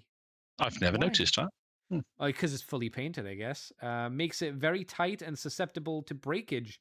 It must be pulled/wiggled back, not pulled up as the instructions say, due to a combination of back-heavy kibble and weak swivel tolerances on the heels and the hip joints. Windblade can often prove difficult to stand and will often collapse. Sounds like we've been saying that a decent amount for this line so far. Yeah, I think there was an issue with this line bit where heels were a bit of an issue for them. Yeah, seemingly. They never planned it out too well. Now, in terms of redos of this figure, there were a couple that you mentioned. Well, let's get every single one of them up. Okay, so we've got Slipstream, which is the one I have, which has a brand new head. It also has brand new weapons, as it ditches the blade and switches out for null rays, which are a little bit fiddly to clip in, but they're not too bad. Brand new. Yeah, I do like having null rays plug in. It's different. They make use of the kibble on the arms in a way that you wouldn't expect. I just don't like the hook, because you have to hook it over the black pit. Like you push it over the wing tip at the top end of the forearm, and then there's like a hook which clips into the bottom of the forearm, and that's one of the things. I'm like, well, if any part's going to break in the future, it's going to be that clip part. But I really like this redo with the figure. It looks really nice. It's got a really nice characterful head, which is a much improved version of the head compared to the standard Windblade figure. Obviously, none of these heels have been fixed, as we mentioned, as Big D also mentioned as well. So the mold problems persist throughout the figure. Do you have any thoughts on Slipstream, Big D? I like this figure, in fairness. Again, I'm the same. I have her on a shelf.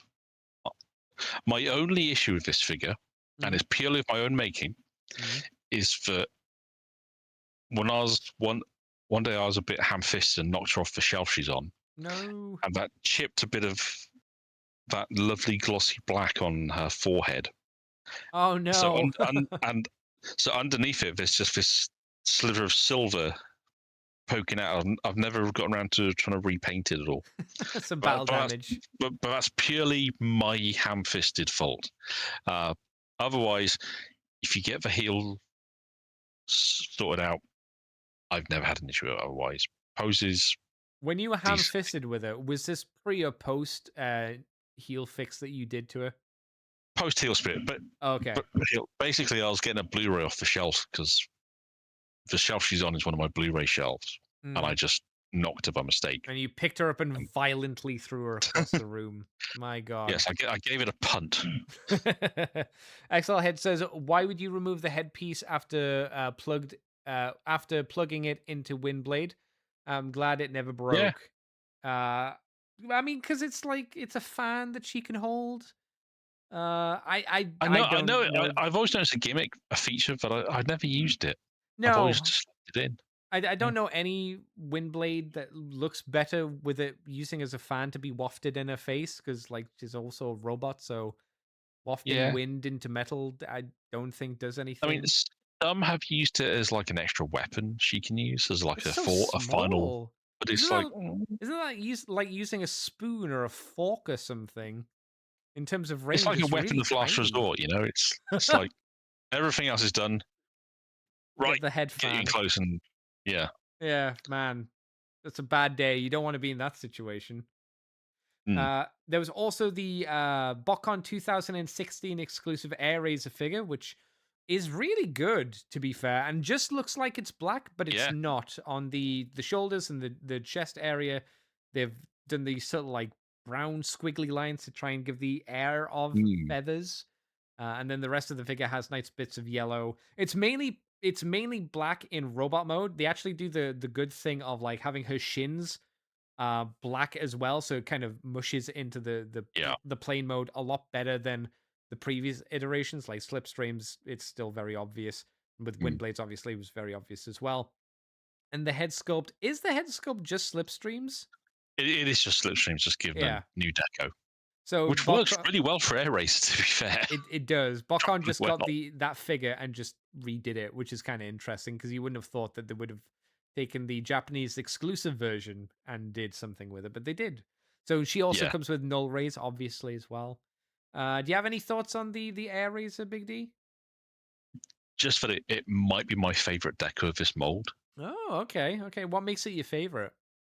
Like you say, just the fact that it's much more cohesive in the jet mode with how the black shins translate to the fuselage helps a lot. The robot mode, the fact that the null rays are fully painted. Yeah, there's a lot of like a shocking amount of paint. I know it's a BotCon figure, so they can have a tendency to go more ham than mainline releases will. But it just looks nice, you know. Everything about it. The orange isn't. It's just for that translucent plastic they've used in places. That slight green shade to it just really pops as well. I just dig it, you know. That's fair. I can't really explain why. It's just. It's a mold I have a lot of fondness for, in spite of its flaws, and this one is probably the best execution of it. Well, Mr. White says the head fan looks like an ice cream wafer. Yeah. I can see that. I don't disagree. Do you even get wafers that big anymore for ice creams? I don't feel I've seen one in years. Then again, I haven't gone and had like an ice cream from an ice cream man for a very long time. But yeah, we have a box downstairs in the kitchen because my mum got some to use with her Rangers for ice cream making. Yeah, some of those fan wafers. Yeah. Oh man, that's fun. There was also it doesn't matter. There was another version. Stiletto was used, but there was only in a comic, so that doesn't matter. And Maxima, who made a appearance in the absolutely dogshit Prime Wars trilogy, was also using that mold. But we don't talk about that either because it didn't exist. There's also the Japanese version of this mold and the Combiner Wars version, which is the Combiner Hunters version, where they repainted the figure up and gave her a big silly stick weapon. So she's primarily red here with some stripes over her boobs, it seems. A completely different head, right? Or is it the headdress that's just Uh, different? I think it might just be the headdress, to be fair. Yeah. I'm not I think it's just the head. But in terms of a repaint, it's an interesting repaint that I think gets used a couple of times more in the future. Did you get this version, Big D? I'm guessing no, right? No, I missed out on VSD on the Combiner Hunters set. Slightly annoyingly, to be fair, because I quite liked all the decos that were in there Mm. for different reasons. It was just never one I could really justify. I don't disagree with you. I like the color schemes of most of those figures. The problem were the mold choices. Mm, Like I didn't want to get this mold again, mainly because of the heel yeah, spurs. And I think the RC was the RC we'll be talking about in a bit as well, who I didn't particularly enjoy mm, either as a mold. fair, more than The fair. Chromia I liked because that was based off the Transformers Prime RC figure, basically with remolding to it, which I liked. Yeah, yeah, yeah. Mr. White says, "Next time I see you, Andy, I'm buying you an ice cream." I hope that's true, Mr. White, because I'd love an ice cream. I'd ask for a 99, but they don't exist anymore. Not really, because they're more than 99p, aren't they? Well, yeah, yeah, They're still called 99s, but they're not 99p. Ice cream with a flake in it, that's it. And they're like, more money now, innit? So it's really sad. yeah. XL says, yes, ice cream tacos are amazing. That's an interesting way to phrase it. The I have, Japanese. yeah, I've heard that description used for them before, and it never ceases to not weird me out. It's the Americans being weird. That's what I Mm, blame it on. Strange Americans and your strange ways. The mm. Japanese version of this figure attempts to fix the face with some extra paint on it, but the problem is it doesn't help entirely. There's a Mm. way more red as well in the jet mode as well, which I do appreciate, and it seems like they added yellow under the canopy to try and almost give it a bird-esque look to it. So I definitely Yeah. say that this is an improvement, not a massive improvement, but No, I mean the extra red on the alt mode combined with how that black translates, it does help to make it to give the illusion that that's turbines on the back yes. and those are the entry vents. That I appreciate. It helps that flow a bit better, especially with the little bit of black detailing on the shins they've got. I want to see I this as more accurate to the comic as well. I have a feeling yes. the American version is the first version, and they Mm. made it more interesting color wise in the comic. Yeah, the white over the silver is a much better choice for the face, I feel. Yeah, 100% makes the face pop a lot more. I can't remember It, if they tried to cover up the actual mouth with the paint or not. Because if you look underneath the lipstick, you can still see where, like, there's the pronounced chin, which I think was the bottom of her mouth previously, right? I think that's right. Either way, uh, that's it for um, Win. What's that? Sorry. no, I was just say you might be right on that score. I'm not entirely sure. Interesting. XL Head says, "Weird, you Brits need better desserts." Do we? I think we get some okay desserts here. I'm not much of a Yeah, dessert person, so I can't really comment. neither am I. But yesterday I had a what was it? A melt in the middle chocolate dessert with a dollop of vanilla ice cream on top of it. That was nom nom nom nom Ooh. nom. See, whenever the choice is given to you, do you prefer custard or do you prefer ice cream? Because I would I usually go with ice cream personally. I don't truck with custard. Oh, I really? if it's chocolate custard, I'm fine. But regular custard, I've never gotten on with. I'll tell you what put me off custard as a kid. It was school meals, right? Do you remember when you got your That would do it. Yeah. Yeah, do you remember where you probably had these shitty meals like I did when Yeah. you'd have your Yeah. dessert and they were in the plastic plate and it was just a lump of like a cake of some description and just surrounded by a sea of just like cheap Mm, custard. Does yeah. that ring bells? I never had the custard. I always declined unless they had chocolate custard on offer, which Oh, was see, for very, us this very was in rarely. first schools before I switched over to pack lunches, so you didn't get a choice because you were like 5. You're like, that's your food, take it. You're like, yay. Yeah. Okay. I hate this though. And I switched to pack lunches in first school and then never went back. Though I did always Yeah. try to get the really shitty school pizzas, and they were always really shit pizzas. But I'd always try and get one because it was a pizza. So if you're a kid, you're gonna go for the pizza, right? Obviously. Yeah, yeah. Next up, we have the Generations Chromia figure. As mentioned previously, this is the Transformers Prime RC figure, just retooled, quite heavily retooled to be fair, but it's made to look like a Tron bike. But the way that it transforms is identical, but there's a lot more kibble left over because there's now a canopy and two giganto big wheels, which don't hide away quite as well. It Hmm. does come with a new gun. Is it only the single gun? At least for the It is, first yeah. version? Yeah, just a single gun for Just that a one. single gun. What do you think of this one? Because I like this, but then again, as I've said before, I like the mold. I think the only thing I would have liked is the canopy to have not been completely translucent, white plastic. I Hmm. would have liked that to have been, maybe you could have done that in red, to match up with the other bits of red on her, or I mean, something. Maybe orange. I think iGear fixed that because they did a weapons pack for her and actually, yeah, just for her. Oh, okay. That was because in the comic the idea was that the planet she and Windblade were from didn't have enough power to use on range weapons, so they used melee weapons. Hmm. So she, in the comics, has a shield and a dagger that can also become a spear/trident. Oh, that's right. And then this toy came out, and I was like, "Why has she got a gun?" This is a little weird, but I mean, no, I hadn't had the Prime RC mold to experience this first. Okay. But I was genuinely impressed with this in hand. I quite liked it a lot. Yeah, it's a fun little Uh, mold. It's very mm, simplistic. It's not anything crazy, but it's satisfying is how I would describe it. yes, I think you're right. The only real issue is that completely translucent canopy. If it was either tinted slightly to a Yep. darker, or if it was just a coloured translucent entirely. Maybe even So, like, frosted. Maybe clear but yeah, frosted. yeah. Or white but frosted. That'd be fine.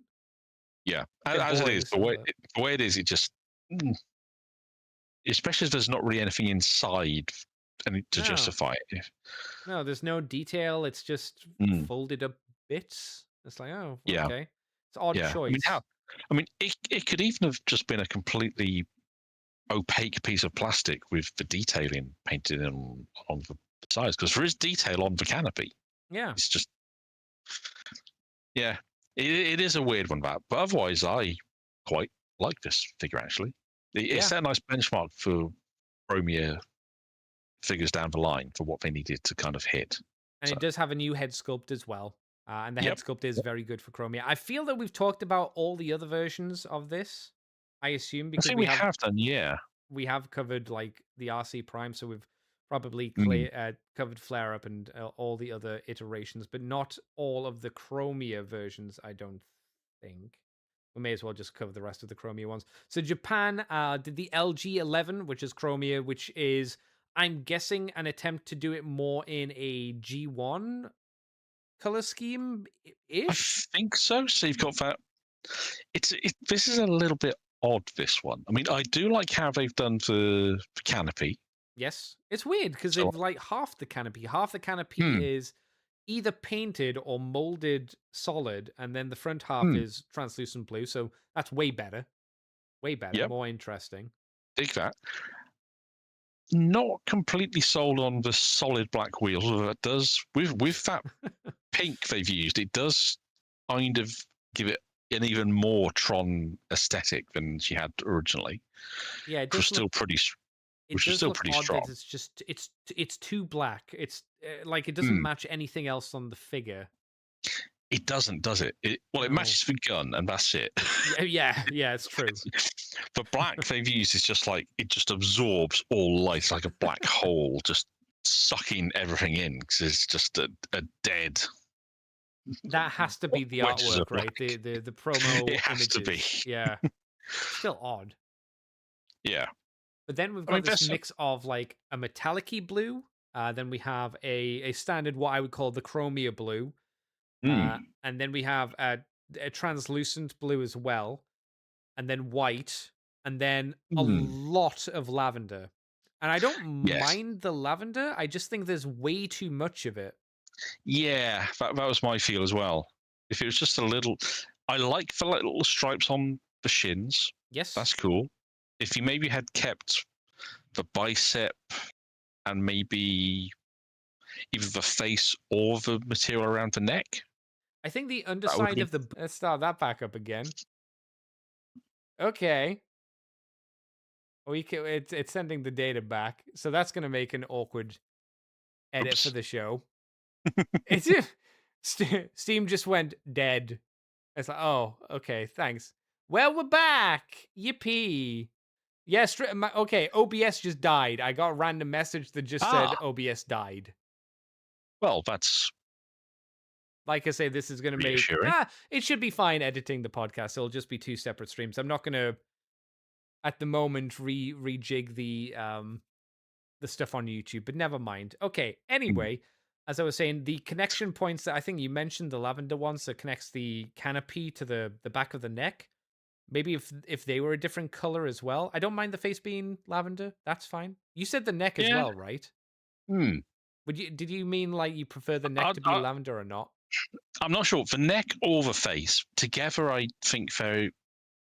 I don't think they work together. I think the face needs to be lavender because, like I say, I think they're going for the Generation 1 cartoon look, and I'm pretty sure that was lavender. So they probably need to at least keep that.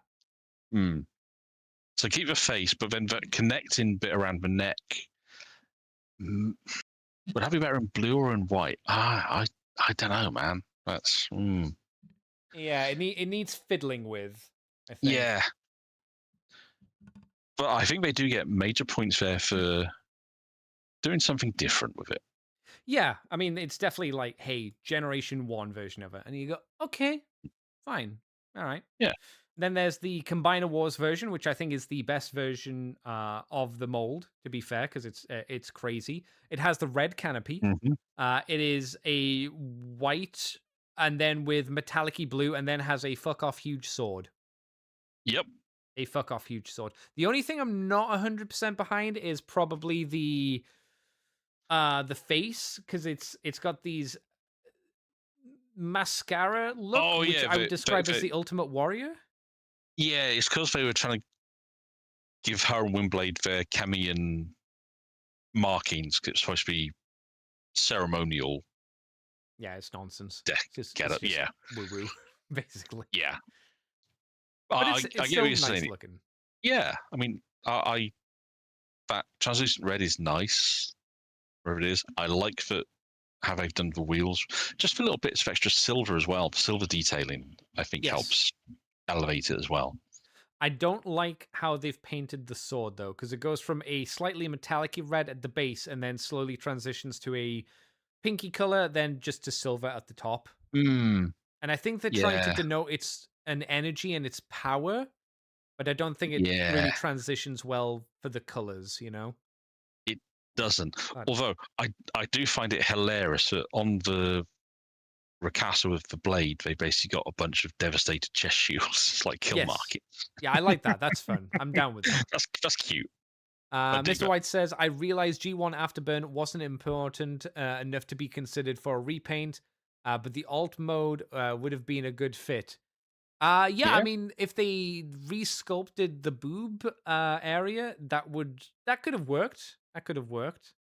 Otherwise, Afterburn would have just been like gender swapped for some reason. But you're right. The bike mode would have worked. Maybe they could have just done a Technobot and a color scheme and just give it a new name. New female Technobot. That could have worked as well. Yeah, I'd have found that. One thing I did find quite fun with IDW towards the end is they did start to add members to some of the established teams just as random extra not random, but just to give them a bit more variety than just the G1 lineups, and I always appreciated that. So next up we have the RC mold. Not a mold that I didn't buy this. I played with Dave's and was like, I'm good. This is notorious for having a humongous backpack. Yep. Humongous. And also having very tiny, dainty lady feet. Yeah. I'm so conflicted on this one because this was basically was this our first real RC? Because we'd had the Energon motorbike. Yes. Yeah. Yeah, pretty much. At least according to the wiki. Yeah.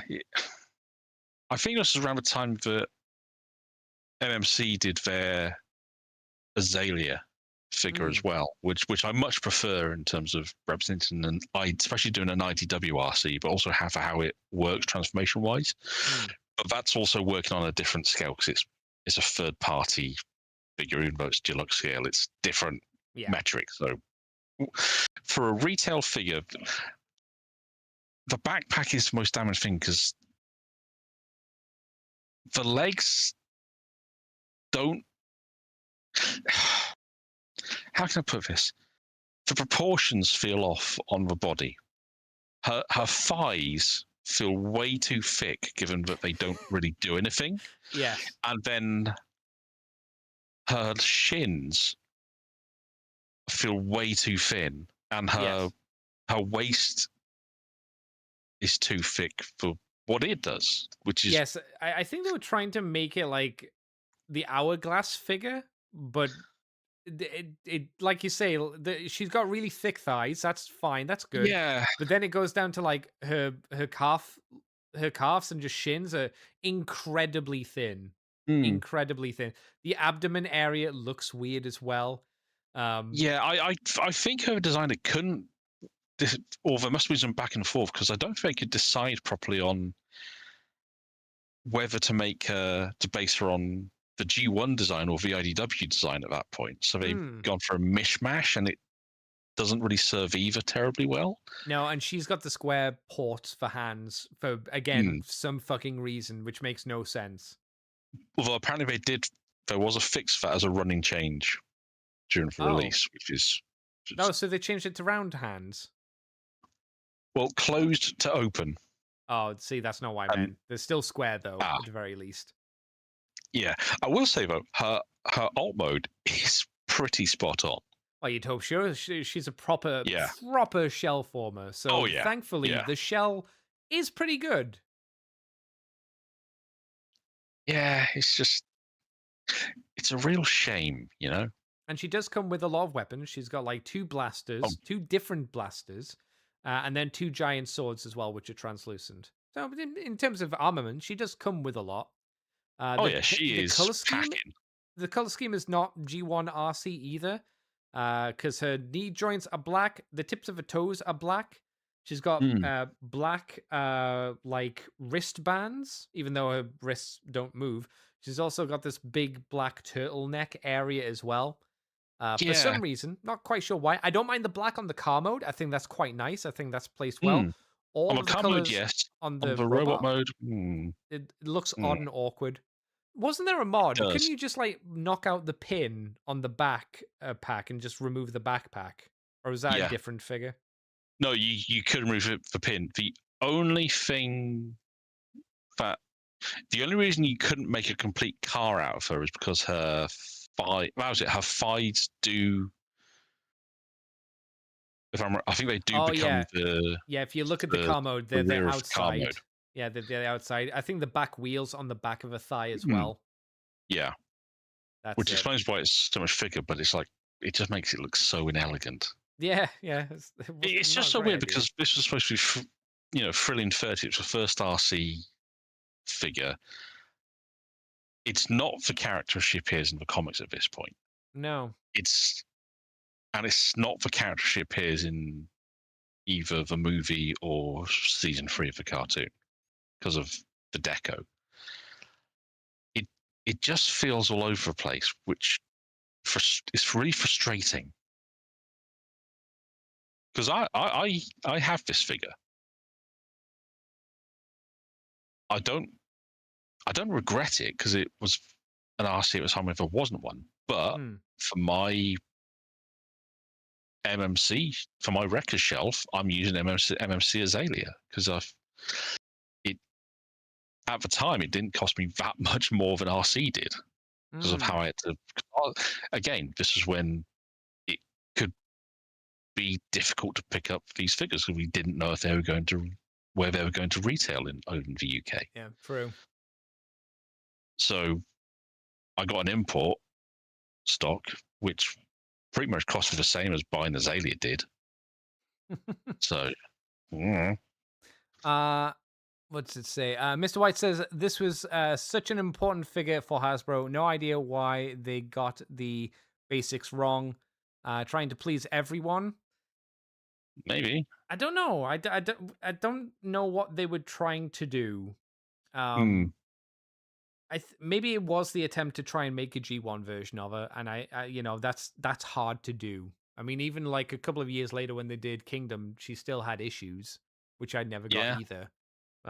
XL Hedge says just redesigned G1 RC already. It never works when Hasbro / Dakar attempt it. Incorporate more of her car mode into her robot mode and be done with it.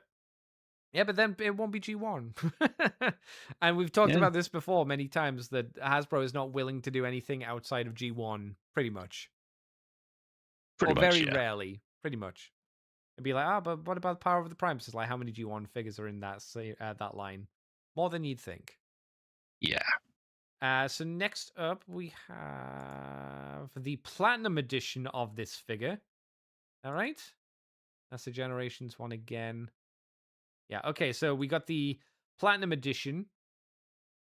Part of the Hasbro Platinum offering intended for 2016. Oh, it was the commemorative 30th anniversary version. So it's the one that had like loads of really good versions of the figures. And then I get the RC is painted more accurately. It does look like RC in terms of her color scheme. All of the black bits have been replaced.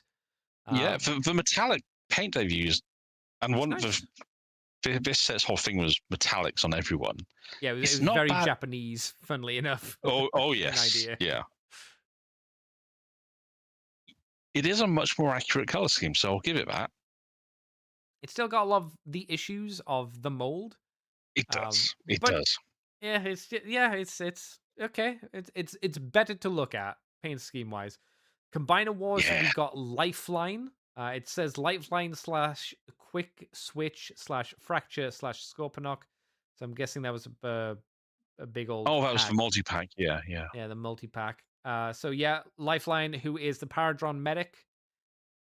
We didn't mention that you could store all the weapons on the RC figure. So she has storage bits on the hips, and there's they're not pegs and ports; they're more like slots and ports.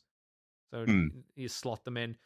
So the Paradron medic is just the white RC, but what if she has mint green on her and then some fleshy pink bits as well? Again, a decent repaint, I would say. Yeah. I'd agree, yeah. Again, better than the original release. Yeah, it matches the colors of the character from was it one episode? The one episode. Never forget. I will say maybe a little bit of a thing to mention is the dark gray for the belly button area of the stomach goes halfway and then turns to white for the back half of it for some reason. Can you notice there's a seam line where the back half of that back part is, and it's just colored white. Oh yeah. So it unfortunately doesn't carry all the way around for some reason. Save money, I bet, but still. Yeah. Something to mention. Then we also have the Legends version of the RC figure, which is the Japanese version. So how's this different? This is a straight up G1 version of the color scheme, but not metallic. Not metallic like they usually do, but just like plain flat RC colors. Any thoughts on this one? It's very saturated colors, isn't it? Yeah. Very pink. Very, very pink. Yep. Nothing else has changed there, really. They also did the version of the mold I have, which is the Nightbird version, where they didn't really change too much. They gave her a new head. Is the chest new? Forgive me for my ignorance. Yes, I think it is. Yeah. Maybe the chest is New new. head, new chest, and a pair of size. Yeah. Otherwise, she keeps the 2 guns as well, so she has 2 more Hmm. extra weapons, which is kind of nuts. I have this. It still has obviously the same problems as all the other RC figures, but I think it's one of the best Nightbirds. Yeah. It's a fairly clean silhouette, apart from the giant backpack at the back, and all the weapons being in translucent yellow, and the guns being in black. She's tooled up ninja, and I think it Yeah. looks really good, really, Mm. really good. Did you have this Yeah. one, Big D? I didn't. I actually I bought the 3 Legends fembots they did. So Nightbird, Black Arachnia, and Slipstream. Yeah, yeah. And a friend of mine, she wanted Nightbird, so she paid Okay. me for Nightbird. And I kept the other 2. Oh, fair enough. I'd say it's not a huge issue, but like because she has quite a long bottom chin, that can like get snagged a little bit here and there. And because Mhm. it's painted silver, maybe something to watch out for, but that would be about it. But I It think the is. Nightbird's good. Hang on. Stock photos promoting the figure depicting the Psy accessories as painted plastic, but they rendered it in translucent yellow plastic on the final product. These photos also lack the Decepticon symbol on the car mode of the hood. Interesting. Excuse me. Hmm. So next up, there is the Street Fighter 2 crossover figure, the Chun-Li figure. Oh yes. What a weird line. What an absolutely bizarre line. But yes, they got this RC figure and went, what if we made her into Chun-Li from Street Fighter? And it's interesting. I mean, it's recognizably Chun-Li. Yes, I think that's, again, the best thing you can say about that line is it's very interesting to see these crossover figures. That they work Yes, I mean, well. I mean, the flesh-colored plastic is incredibly disturbing. It is. Oh, I thought you'd had more. No, that was it. Yeah. That was as far as I went. Just the flesh-colored plastic is incredibly disturbing. I don't think they look bad in robot mode. I think in vehicle mode it looks a bit more awkward because you can basically see like Chun-Li's legs just like stretching from the back of the car to the front of the car. Looks a bit odd. It's one of the cases where if it was a pure shell former and that had just been solid blue with the yellow trim, Yes. even with that yellow needing like an additional application, it would still have probably worked better than just having a giant fight sticking out the side of the car. But what are you gonna do? You know, it's just like yeah. And it works well for Chun-Li because of the it does. RC head, obviously having the Princess Leia buns. XL Head says, hopefully RC Magnus will translate into a good toy for her. Is that getting done? I don't know if that's getting done. No idea, but the IDW Comics done some interesting stuff for last isn't issue. RC? Oh, you mean Skybound? You said IDW. Skybound, yeah. Sorry, yeah. Skybound. They've got. Well, they've had at least 3 new character designs in the run so far. But I would really like to see translate into toys. Although RC herself, she actually has her alt mode from the Optimus Prime series of IDW is one that I wish we could get translated because it's really good. Okay. It turns her into a Porsche, and RC's traditional robot mode. This one still has the backpack, but it makes more sense because you can tell where things go. Okay. And it flows better, and it fits that version of RC to have that sort of backpack. It's a design I've got a lot of time for, much like the Transformers versus Terminator design, where she's a muscle car. Fair enough. Yeah, she's a Mustang, and that works surprisingly well. And then we have the other Combiner Wars Hunters figure, which is the black version, which again is really nice looking, and she comes with Predaking's sword, or one of the Predaking swords, the big cheapo. No, it was just the big ultra version of Predaking. Somehow she's able to hold it. Al, I don't think she's able to hold it, but it can peg into her hand. They've wedged it into her shoulder, and I'm assuming there's probably going to be a stand that you've airbrushed out somewhere. Oh, more than likely, because that's humongous. And she doesn't have the heel spurs really to hold it. But in terms of a redo for a color scheme, it looks quite nice. I remember it not looking very Yeah. good in the comic. I think it looks better here Mm. as a toy. Yeah. I mean, the comic again, it doesn't help that it's a different character. It's a different model, effectively. Yeah. Whereas Chromia and Windblade, that's kind of their first appearances, so the toys translate a bit better. RC, because she's this weird amalgamation of two very different takes on the character, I do like how this deco works on her. I mean, black with hot pink never doesn't work, to be honest. The face, Bit weird. it looks like her face is bleeding. Although Yeah. I do appreciate, I appreciate they've tried to do it so on one cheek she's got, like, in the comic she has an Autobot symbol kind of carved out of the red paint, so to speak, or the outline. The red paint on her face, there's a Autobot symbol on her cheek inside it, which I think they've tried to do, but it's such a small detail, no one's going to notice it's too it. hard to do. Yeah. Yeah. But no, overall, that is actually a really nice deco. I like that. And on the alt mode, it stings on that alt mode. I'm happy to say that the worst version of this mold is the first version, and I think every version afterwards was just a marked improvement, to be honest. Oh, absolutely. Maybe not the Street Fighter 2 one. Maybe that would be a bit too much to say that. No, I was stunned to see this get retooled for Studio Series. Yeah, how did it get retooled for Studio Series, would you say? Well, they basically... say? Well, I can look at it and I can see that they basically thinned down her thighs, and the shell now does the full sides of the car right back to the front to the back. So... It's weird to see, because it's like, it is better, but it's still not quite there, right? Oh, they have changed the hands as well. Now she has round hands. Is the gun square still? I think the grip for the gun's still square, though. The gun appears still to be square. Yeah. Why? And why not just have her hands closed? Just closed fists. Close the hands. Yeah. This is not a marked improvement.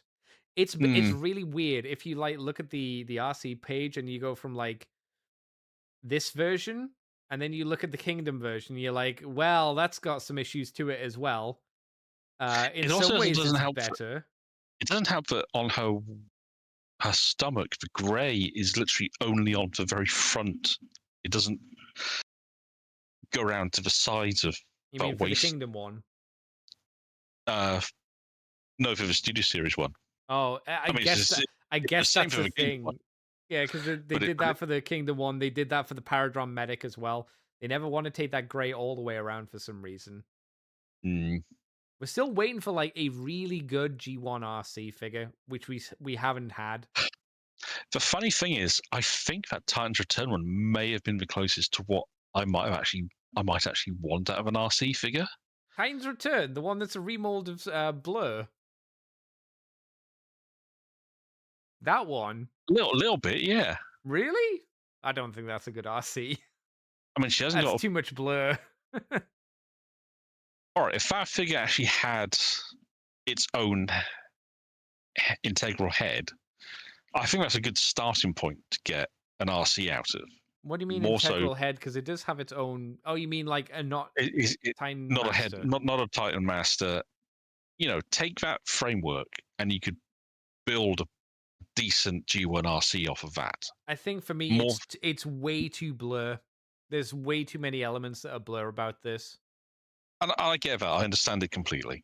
Yeah. You would probably have to. It would be such a major retool. You'd probably better off starting from scratch. Yeah. To be fair, I think that would be the thing you'd have to do. But I do think they need to. Here's the thing. I think RC is one of those characters who would probably benefit from being like Studio Series Hot Rod, a Voyager at a deluxe scale, but a Voyager price point. So you have all. They're not going to do a female transformer at Voyager scale. They're not. Ain't Even, no and that hurts to say, but it's also true. It wouldn't sell well enough to justify it. It doesn't hurt to say. It's just truthful. I've no qualms about saying it. It's just that's how the market is. Yeah. Right? It just sucks. They haven't even managed to nail it for the Masterpiece version, have they? Not really. It looked. What's wrong with the Masterpiece one? Oh, there's an issue with the chest. It sits way lower than you think it should. It doesn't. No, yes, it doesn't, I'm looking at it. Yeah, you're quite right. Yeah. Yeah. I see. I would say this Masterpiece is good, but you just need to, like you say, shift that chest piece up. Yeah, the chest piece ruins it, because if that was just, actually angled properly the way it should be, that is actually a really good RC. The backpack compresses a lot of stuff into it, as much as it humanly can. Yes, but it leaves a relatively clean robot. It's just that chest. I mean, I remember when the images first came out, people assumed that chest would be on a hinge, so it would hinge up, and it's not. It's how it is. It's like, oh, yeah. The problem with Masterpiece is there's always something with a Masterpiece. Usually it's QC. We've done with the deluxes, and now we're going to do 2 Voyagers for today. We're arguably going to do the best Voyager of the line, which is the IDW Studio Series, not Studio Series, IDW Thrilling 30s Springer figure. Triple change. One of their best triple changes, even to this date. I challenge you to compare this to the Leader Astro Train coming out. I mean, this Springer it's a bit of an all-timer, isn't it? The only thing I don't like, there's only 2 minor things I don't like about it. Go on. The feet are on angles, and there's no ankles swivel or anything like that. So that's a bit of a, it's a sign of the time, and the way it's designed, it's a bit of a shame. The other is just, again, a sign of the time, and it's the push missiles. Yes. That's it. Otherwise, I think this is a incredibly well-made figure. Oh, absolutely. And it's one that, I mean, I have it. I've toy hacked it to death. The toy hacks make it look really good as well. Oh, yeah, the toy hacks are really good. Chef's kiss. Yeah. The only thing I wish I'd gotten around to picking up for it was the old Doctor Wu weapons pack. Oh, what did it add? It gave you the Last Stand of the Wreckers minigun and a few other. It basically gave you all the little odds and sods the team used over the course of that mini, just to really enhance the look. Yeah, but not a deal breaker. It was a very popular set. Oh, I bet. I mean, this is such a good toy. I'm not surprised. The worst mode's the helicopter mode, I'd say. Yeah, but that's fine. If you're gonna, there's always going to be one mode that's lesser than the others, and I wouldn't say it's egregious. I think the thing that makes it look not great is the front wheels are still quite visible, and that would probably be about it. I would say. I'd probably say sticking the gun under the nose. If you can find a better gun to stick on, actually no, that won't, because the gun I think actually uses a custom mount to attach, so that probably doesn't work. Does it? Is it not just like the peg? No, it is a 5mm. Yeah. Oh yeah. So if you can find a different gun to stick under there, that'll help. But otherwise, you're always going to get one alt mode and a triple changer that's lacking compared to the others. But you've always got to think, how bad is that mode going to be, and then are the other modes going to be significantly better? Yeah, I'd say honestly, the robot mode is standout. The car mode is really good. Like, there's nothing, as far as I can tell, with the car mode that's like bad. No, so if you just have the helicopter mode, which is just a bit like a meh, I'd be like, okay, that's fine. It's still a really good helicopter mode for what it is. I mean, the way the sword splits, that's done really well. Yeah. They looked at the original generation, not the generation toy, the original G1 toy, and they went, "How can we make this a more successful, better Mm, looking helicopter blade and make it look yeah. like a solid sword?" And they went, "Oh, we did it." It's like, "Oh yeah, you did." Yeah. Yeah. It's a great representation of Nick Roche's design. Mm-hmm. Like I said, the fact the biggest gripe I would probably have, and like you mentioned, the feet are angled and there's no ankle rocker, Yep. so you're kind of stuck in a bit of an A pose for him. Yeah. Unless you, It's not a if you bad want to, pose, but if you want him standing upright, it's an A pose. yeah, Otherwise, it does pose really nicely. it's just you're limited because of the feet. Yeah, but this is a 2013 figure, and at the Yes. time, this blew people's minds. Yeah, yeah. I Just, still think it is a solid figure, even by maybe I would say especially so. by Yeah, today's standards. I'd say. I would say it was a very at the time it was a very solid figure Yeah. in terms of how it felt, in terms of heft. It didn't feel loose. This felt like this is what they were really focusing on for this entire line. You know, Yeah. Yeah, you're right, because there was for no its like friction joints. Most of it was like ratcheted joints. Even in, like, I'm pretty yeah, sure his elbows were ratchet joints as well, right? I think so. Springer was a real highlight of the line as a whole,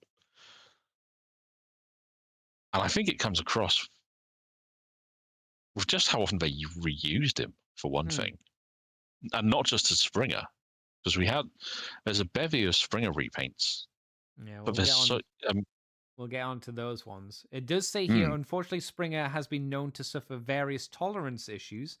Certain joints might be too tight, and good luck getting those windows lined up in car mode.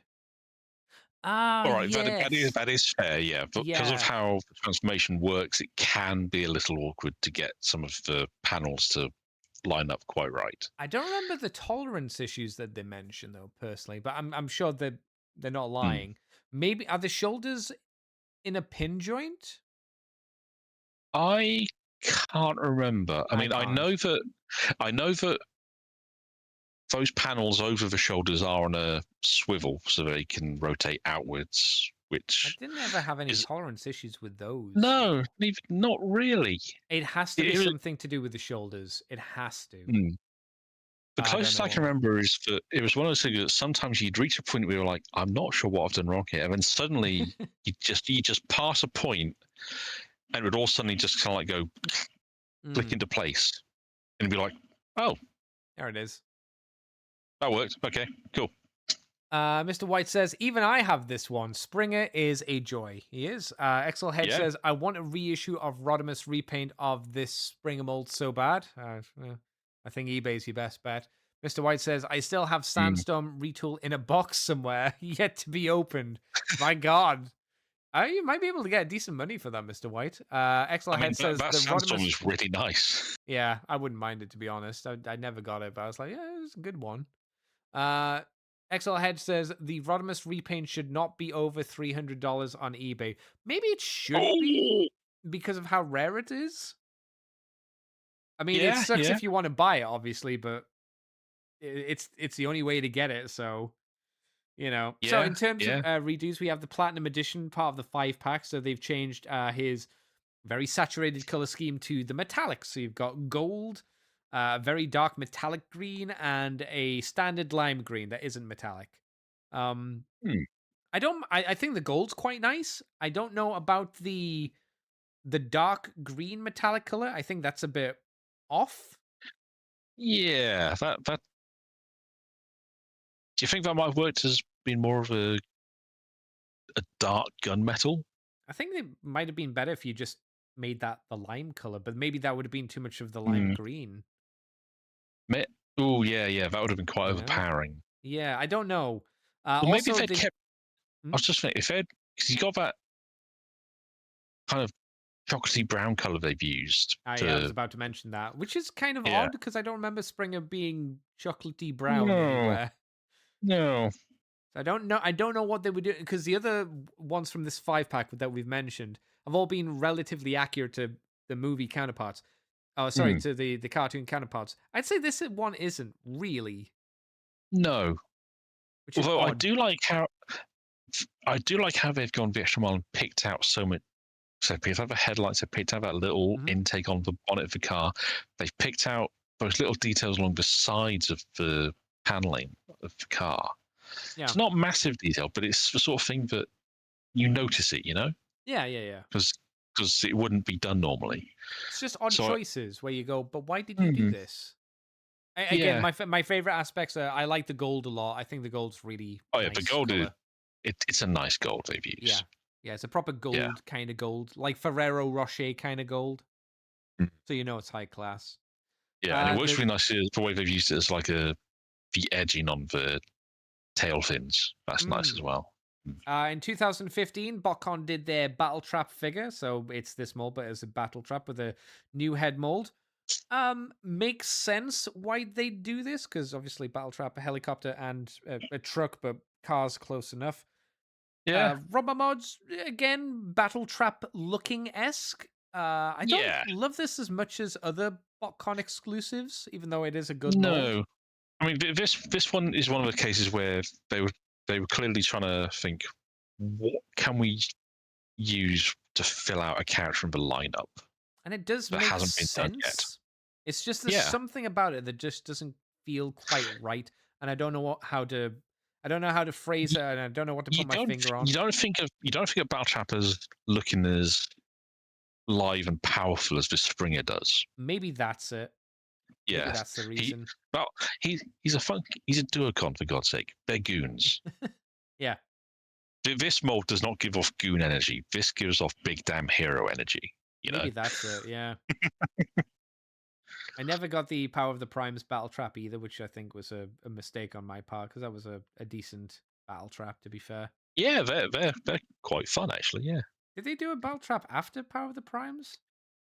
No. Oh, weird. No, they did flywheels, but then he wasn't done as two separate robots. He was just one dude. Two vehicles but combined. Odd. Yeah. Well, Japan did the TG21, which was their version of the Springer mold, in a army-ish kind of green, a yellow and gray. So I'd say this is pretty accurate to Springer's color scheme, though I will throw out his face is a little bit too dark. They've used the right gray because it's the gray throughout the rest of his body. I think it's too dark, I can't tell any of the details on his face, at least in this image. I mean, I do like the colors. Yeah. But I can't help but feel that the green is possibly a little too olive drab. It's just a... You think it needs to be a bit brighter? Just a little bit. Just a smidge. Not much. I mean, I can see that. I do like it, though. That's the thing. It's not a bad deco in any regard. I think you're right. The face could probably done with either... That's where they probably could have done with the brighter green, or maybe a lighter shade on the actual facial details. I think maybe a lighter shade of silver just for that part of the face. Maybe. I don't know. I like it more than the Platinum Edition set, though, at least. So that's something. Next up, there is the Legends Sprung, which is LG19. So this is the second attempt at doing the figure, or the first one, and then the other one's the second, whichever way it is. This one's I guess more animation accurate, because they've used the olive-ish kind of green on the thighs, which is correct, and then a much brighter green on the chest and waist area. Yeah. So I think that's what this one's meant to be. I think this is meant to be a very accurate to... Maybe the other one was like... How would you say the last one was compared to this? Because I want to say this one has to be the animation accurate version. I think you're on looking at it, because this one you got the dark green on the forearms, the grey on the legs, that much lighter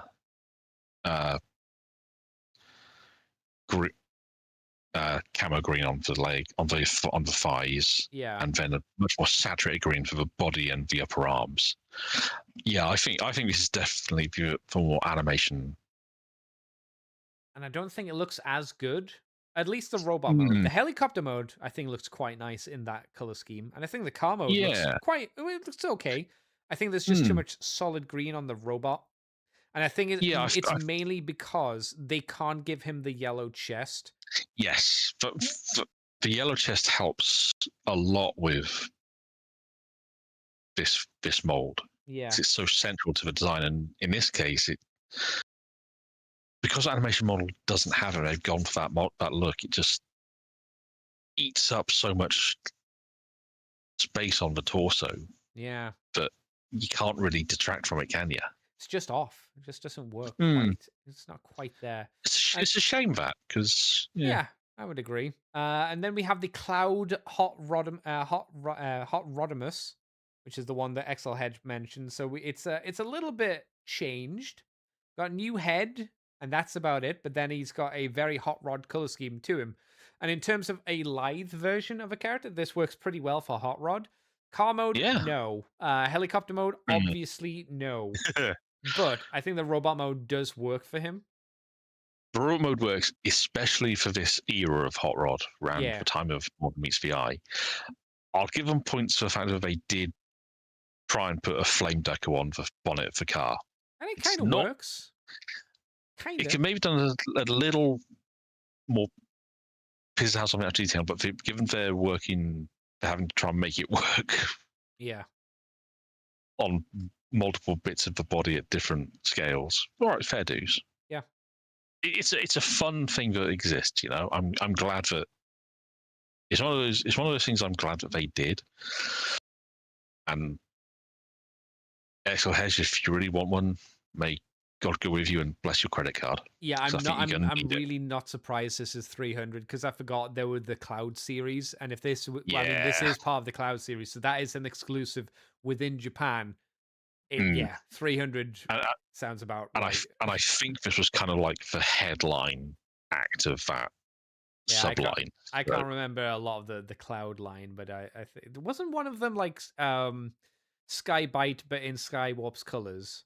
That's the other one I kind of remember. Yes, yeah. And that was neat, but not to the point where I'd want to buy it. But this is better than that at the very least, I'd say. But yeah. In terms of redos, he got done into Sandstorm, as Mr. White mentioned, and for some reason it didn't take me to the image of the figure, because why would it? Oh, that's how it goes. So it did get remolded. The back wheels were redone. The tail of the helicopter, quote unquote, was redone. The front of the car was redone, so it had bull bars on it. The knees were redone as well, I think. He got a brand new head and a brand new gun. It was a surprisingly extensive retool, this. Much more than... I mean, I'd have thought he'd at least have come with Springer's gun. Yeah, and even that got changed. He was almost... You can still tell that it's on the same framework. Yes. But they've done so much work that...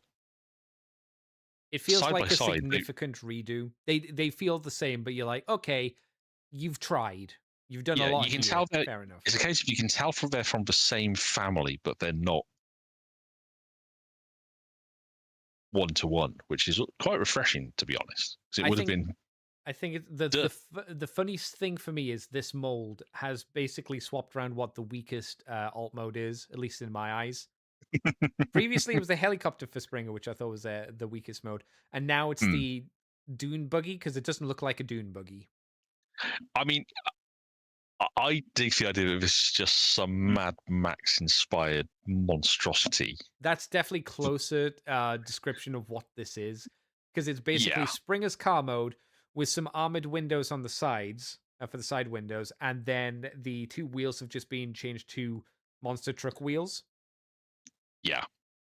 So it's like, although I do kind of adore how that they've made that work so that they become turboprop fans of the copter mode just by. I want to say that that's their primary use, and then they went, well, we'd just have these as the wheels, right? And it's like, yeah, they'll do for wheels, whatever. That's fine, because I think it's not your standard Sandstorm, because Sandstorm's just a normal helicopter. Oddly enough, this is way closer to Obsidian, I think. Yeah. To be honest, absolutely, but yeah, this is a great redo, to be honest. Do you have any thoughts on Sandstorm? You want to throw out? He doesn't have a sword. That's a bit of a shame, and I don't think his gun's that good that it replaces the sword. You know? No, I mean, my take when I got it was that, well, you're losing the sword, but they've put a lot more material into. Yeah, everything else. Yes, so Yeah. lose the sword, but you get the redone tail fin for the chopper and the other prop fans. That's probably way more plastic than went into that sword in the first place. So yeah, swings and roundabouts. Yeah. I just think he's a fun retool. Oh yeah. I do agree that probably the car is probably the weakest for 3 modes, but it is still surprisingly clean for all that. So yeah, decent figure. And of course, Japan did their version, which the TG29.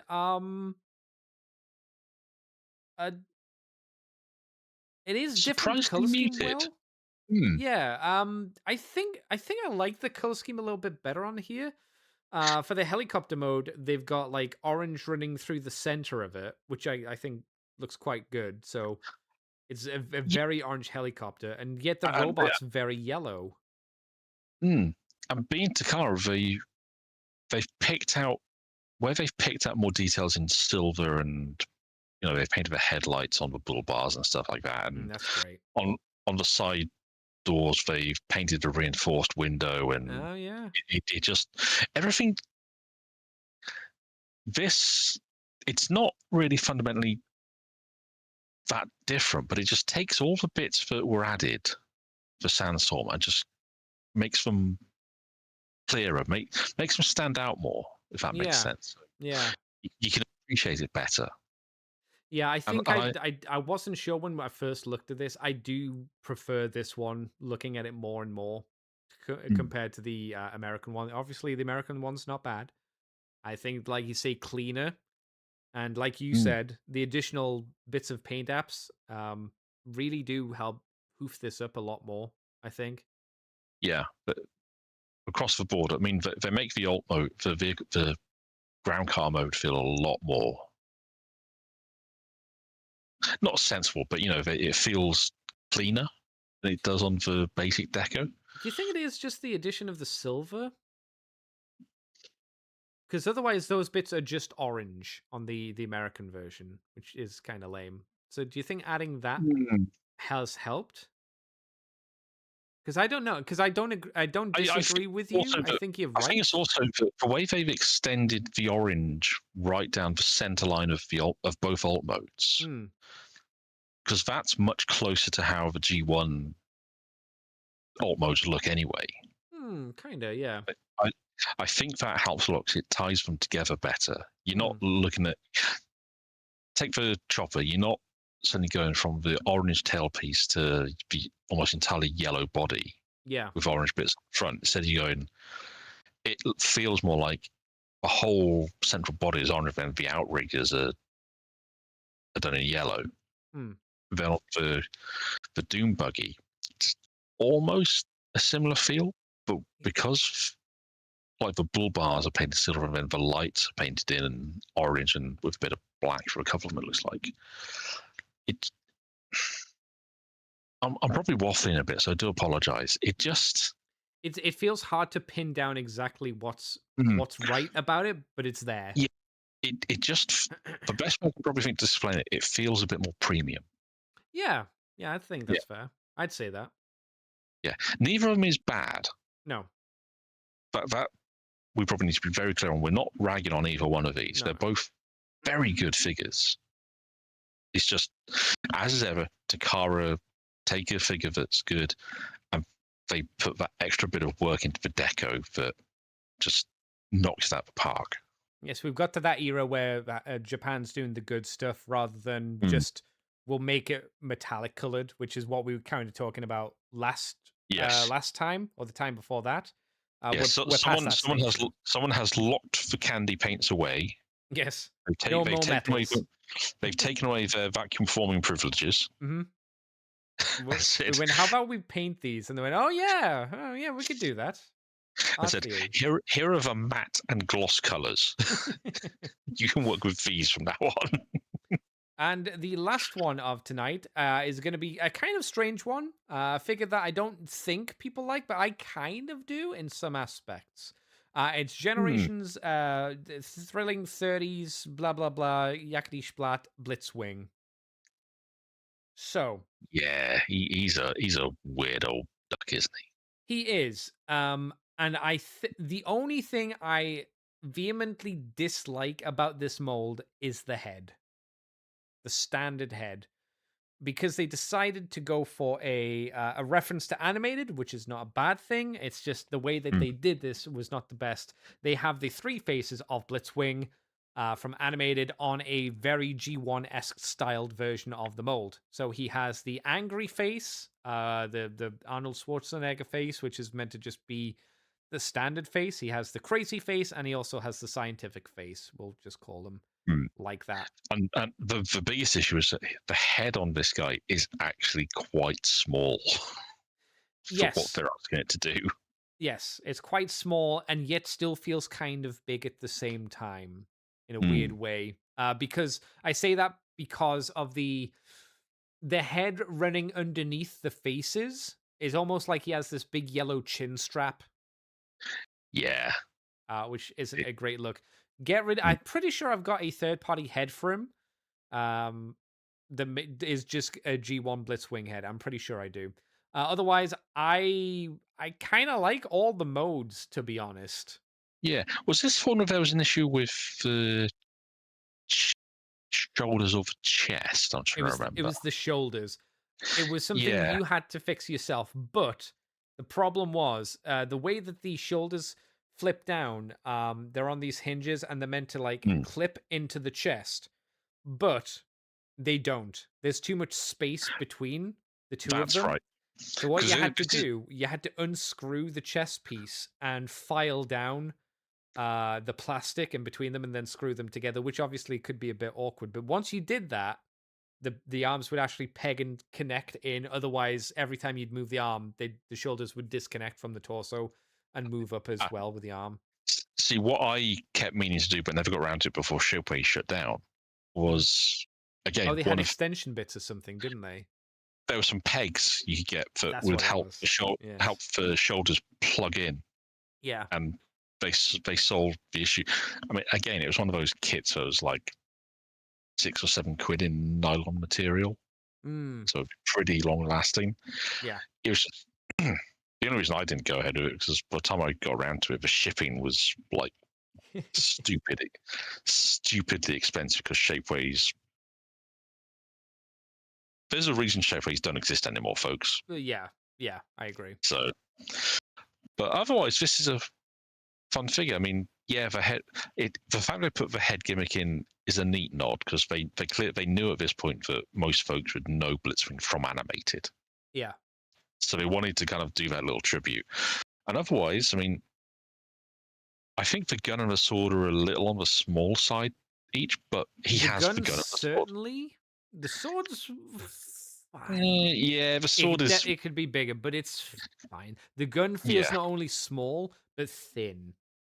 Yes, that's probably the worst sin. If it was thicker, then it being small, whatever. It being small and thin makes it look like he's holding like a Star Wars blaster replica for a child, you know, where they were painted white and given to kids. It looks like one of those kind of guns, like it's an adult holding a kid's gun. Yeah. But otherwise, he poses like a bit of a champ. Yeah, he's got ankle joints. Shoulder issue. Ankle joints. He can get some really decent flexing with his poses, so that's good. The cannon barrel can be a little awkward at times because it has a tendency to get a little loose. It sticks out at a weird angle. It does. That's probably the most egregious issue you'll have with it. However, I do adore both the alt modes. Yeah, the tank modes. The tank is pure metal slug. Yeah, they've definitely gone for, again, animated-esque tank proportion, which is just it's a box rather than the G1 like proper tank. Yeah, I don't mind. It's everyone's idea of a tank given form. And it's fine. There's nothing else needed. The jet mode, though, I kind of love the jet mode. It's very it reminds me a little bit of Metal Hawks. You know, the Yeah, Pretender, the inner robot, yeah, when yeah. it's like a thicker jet than it should be, and it's probably not Mm. aerodynamic. But Macrossy kind of vibes, Yeah, it's Japanese got like anime jet. it's got like the fast pack look with Yeah. the way that the arms fold up Mm. over the top. It gives it that vibe, which I'm down. I'm there for. I'm down with that. Yeah. That's cool. And then they managed to incorporate the tank cannon by having it just be this underslung artillery piece, which is hilarious. It's a little awkward, but it's just what else are you gonna do with it? You know? Yeah, it's a very blitzwing thing to have lined up, isn't it? Yeah. You see your jet flying, it's like it's fine, it's only a jet, and suddenly it starts firing tank shells at you. It's like, oh, balls. It does have like a thing I don't like, which is the whole nose cone is rubbery plastic for some ungodly reason. So that's a Well, big bit of rubber plastic as well. yeah, I mean, it's one of those things that they've always had to kind of toe the line on nose cones because, I mean, let's be honest, that's a very pointy nose cone. I don't think it's that pointy compared to general jets of the time. Like you compare it to Armada Starscream, I Yeah, don't think it's that pointy. I think it's primarily rubbery, so yeah, it can slot in that weird shape in robot mode for where the yeah, cannon goes. that's true. Again, I don't know why it couldn't Mm. just be plastic. Maybe the rubber made it more frictiony. Uh, I suspect it's that's an odd probably the choice. case, in all honesty. Maybe it Yeah. might be to do with the head as well. To be honest, right? Because Mm. the head's a weird shape, and it's kind of got to flex around that head. So maybe that's something to do with it. Yeah. I don't know. This is a bit of an odd figure, isn't it? It Not is not it is a bad, strange one. just Yeah, it's bad if you don't mod it yourself or mm, you get an upgrade kit for it because obviously the arms not connecting is a pain in yeah. the ass and it's really shitty. It's not good that you have to mod it yourself, but if you do, Mm, you'll have a lot better feel for the figure. yeah. Um, Yeah. Again, I don't I like the will head design. The head design I think is still really bad. I will say though, props to them for their first voyages in the Generations line for what, 2 years at this point, and they go Something like straight that. into triple changes. Yeah, and they're both, apart from Blitzwing's problems, which we mentioned, they're both good. Yeah, they both have things to like about them, and I mean to really like about them. Okay. Let me read you the toy is renowned for two significant design flaws. The first is the tab, which is the one you mentioned and I mentioned, meant to anchor the robot's shoulders to the chest, never solidly lock into place. Quite simply, they are too far apart. This makes the shoulders assembly swing up or out of the chest when the shoulders are rotated. Pressing the shoulder slots into the chest tab sometimes works, to counter this, but depending on the tolerances of each individual figure, depending on the tolerances of each individual figure, the problem can be completely eliminated with a little work. For those not wishing to modify the toy itself, spacing materials can be affixed to the back of the shoulder pieces. This creates a support in the back and allows the front tabs to remain in place.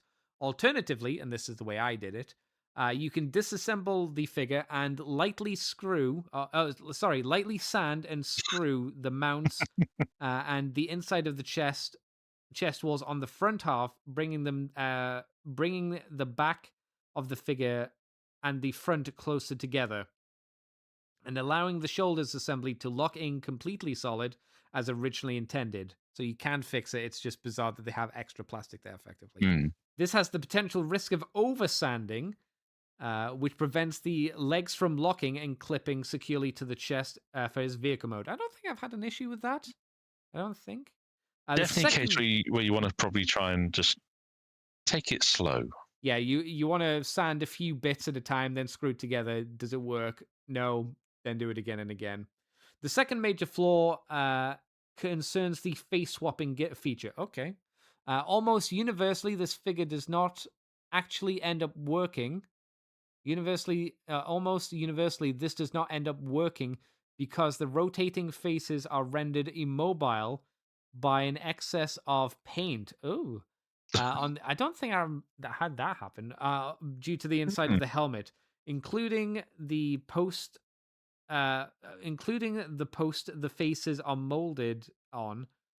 This can be fixed by dismantling the head and rotating the faces and trimming the excess paint and the helmet interior, or some circumstances by leaving it in a freezer until the inner helmet paint becomes brittle enough to crack through exerting pressure on the faces, allowing the faces to move as designed. Unfortunately, the yellow paint is also prone to rubbing off when transforming due to the rubber used for the jet nose cone. Well, there you go. There are two variants of the Blitzwing. The first version sports the all-silver Deco and Decepticon insignia on the chest, and the missiles inserted into the turret. Inside the packaging, no extra space for the missile in the plastic tray behind the turret, and no holes cut for the tying down the missiles. Okay, so it's a very slight difference in the version. Okay, Yeah. no point reading on that, but there you go. And then we have the Japanese version. Wait, does the Japanese version have a different head? The Japanese sports a additional purple. I don't think it does. I think it's just how it's been painted. It's just I don't see the yellow bum chin strap underneath it. That's it. They've left that black. Oh, but it's there. So it's just the helmet that's been painted gold. Yeah. But the chin strap is there. It's just not painted. That's funny. So, yeah. Okay, the Japanese version is more beige. It's less sandy colored and more beigey, whitey colored. And then the purple has been changed to like a metallic color. I don't think it looks as nice. It's not saturated. Yeah, I mean, I do like how the red pops much more cleanly on the wings in the jet mode. Yeah, that's true. And I do like how the robot mode looks, but I'm not really sure if the alt modes are doing it for me. No, I don't think the color scheme does it here. And in terms of redos, we got Double Dealer, which is an interesting idea. I think works reasonably well. It got a new head, and that was about it. Yeah. He is in Double Dealer's colors 100%. Interestingly enough, even if I could speak, the nose cone has been painted to have a shark design on, which is very World War II British airplanes, which I enjoy. I think that's kind of fun. Yeah. I don't know why they did it, but they did. I think it's their attempt at trying to replicate the bird head, just to give him an animal head. Yeah, it's like a logical way of doing it rather than just trying to make this into a bird, right? Yeah, that's work. That works well enough. Yeah, I do like this repaint. I do think it's good. I was sent this mold with a Overlord, G1 Overlord, not G1, an IDW Overlord styled head, which was okay. But I was like, can I have the Double Dealer head? I mean, for the longest time, this was the Double Dealer in my collection. Yeah, it's not a bad one. Yeah. I would say it might even be better than the War for Cyber, the Earthrise one, because that one's really thick. I mean, the Earthrise one, I had to get some upgrades to make it really work. So okay, that sounds about right. Yeah, once those were in, brilliant. But before they were in, ropey, right? Yeah. So the upgrade kit I gave him. Even with the upgrade kit, I'm sure he's going to look ridiculously big because just looking at the images on the wiki, I forgot how thick he is and how dense he is, and he's like way too big. It's like he looks more like a BattleTech mech. Like an Atlas. He's a chunky boy. Yeah. The other one, I guess you could argue that the Generation 1 is maybe too thin for him, but I think he looks more like a robot. Yeah, rather than a beast. Fair. Yeah. Did you get this Double Dealer, Big D? Yeah, I think I got this before I got Blitzwing, in fact. Oh, okay. Yeah. Well, I still have it around here somewhere because it was the Double Dealer in my collection for the longest time before For the The other one came the along, Siege one came. Yeah. and even then, that one has the Mercenaries logos on, so this one still works as a stand-in for like the classic double dealer. Oh. Well, an interesting redo. We're going back to Cloud again because they went and changed the Splitswing mold into Starscream. Oddly enough. Oh, you know what? I hadn't realised I gave him null rays. Yeah, apparently those were new. They look a bit awkward, I would say, but okay. Hmm. I kind of see where they're going because he does have the nose cone running down the center of the chest, so you Yeah, can give it the robot mode, a Starscream-esque look. it makes sense to try and get a Starscream out of this. It makes I'd say it makes sort of sense. Not a Yeah, lot of sense, but I like it, if I someone didn't say said it was this to me in a successful, meeting, but I would definitely like raise an eyebrow, like, really? Hmm. Okay. And it's okay. I think the head's new, right? I can't tell because it's I quite think a it far is. Yeah, away image. yeah, th- the jet mode looks close enough to Starscream where you go, yeah, okay. The tank yeah. mode, eh. I don't think the colors work for the tank mode too well, to be honest. But yeah, it's No, the tank somehow feels more like Megatron than Starscream, which is hilarious. kind of yeah, because he's so gray in tank Hmm. mode. I would agree with that. Yeah. It was an odd choice. I think between him and the Springer being turned into Rodimus wins. Obviously, it's the better mold as well. But Yeah, I'll give it to them. The Cloud had an interesting idea that maybe didn't pan out, but it was interesting. yeah. They took a swing and It was different. they owned it. And that's all the figures we're going to be talking about today. Unless you had anything else to say about Starscream, Big D. No, I think we've done pretty well today. In fairness, dude. I don't know how long we've done. Probably 2 hours, maybe. It's hard to tell because we lost the first half, but that should hopefully be able to be downloaded again, at least for me. Where can people find you on the internet, Big D, if you want to be found? Oh, I am all over the interwebs as David Kelly. I don't hide very well because why bother?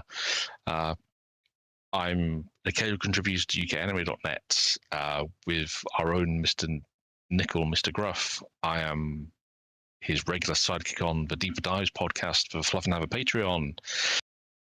I've also been on for the first of our book club shows, doing Horus Rising with yes. When's the him and next Mr. one? Do you George. I'm not sure. I need to reread False Gods. In fairness, because I think that's the next book we're doing.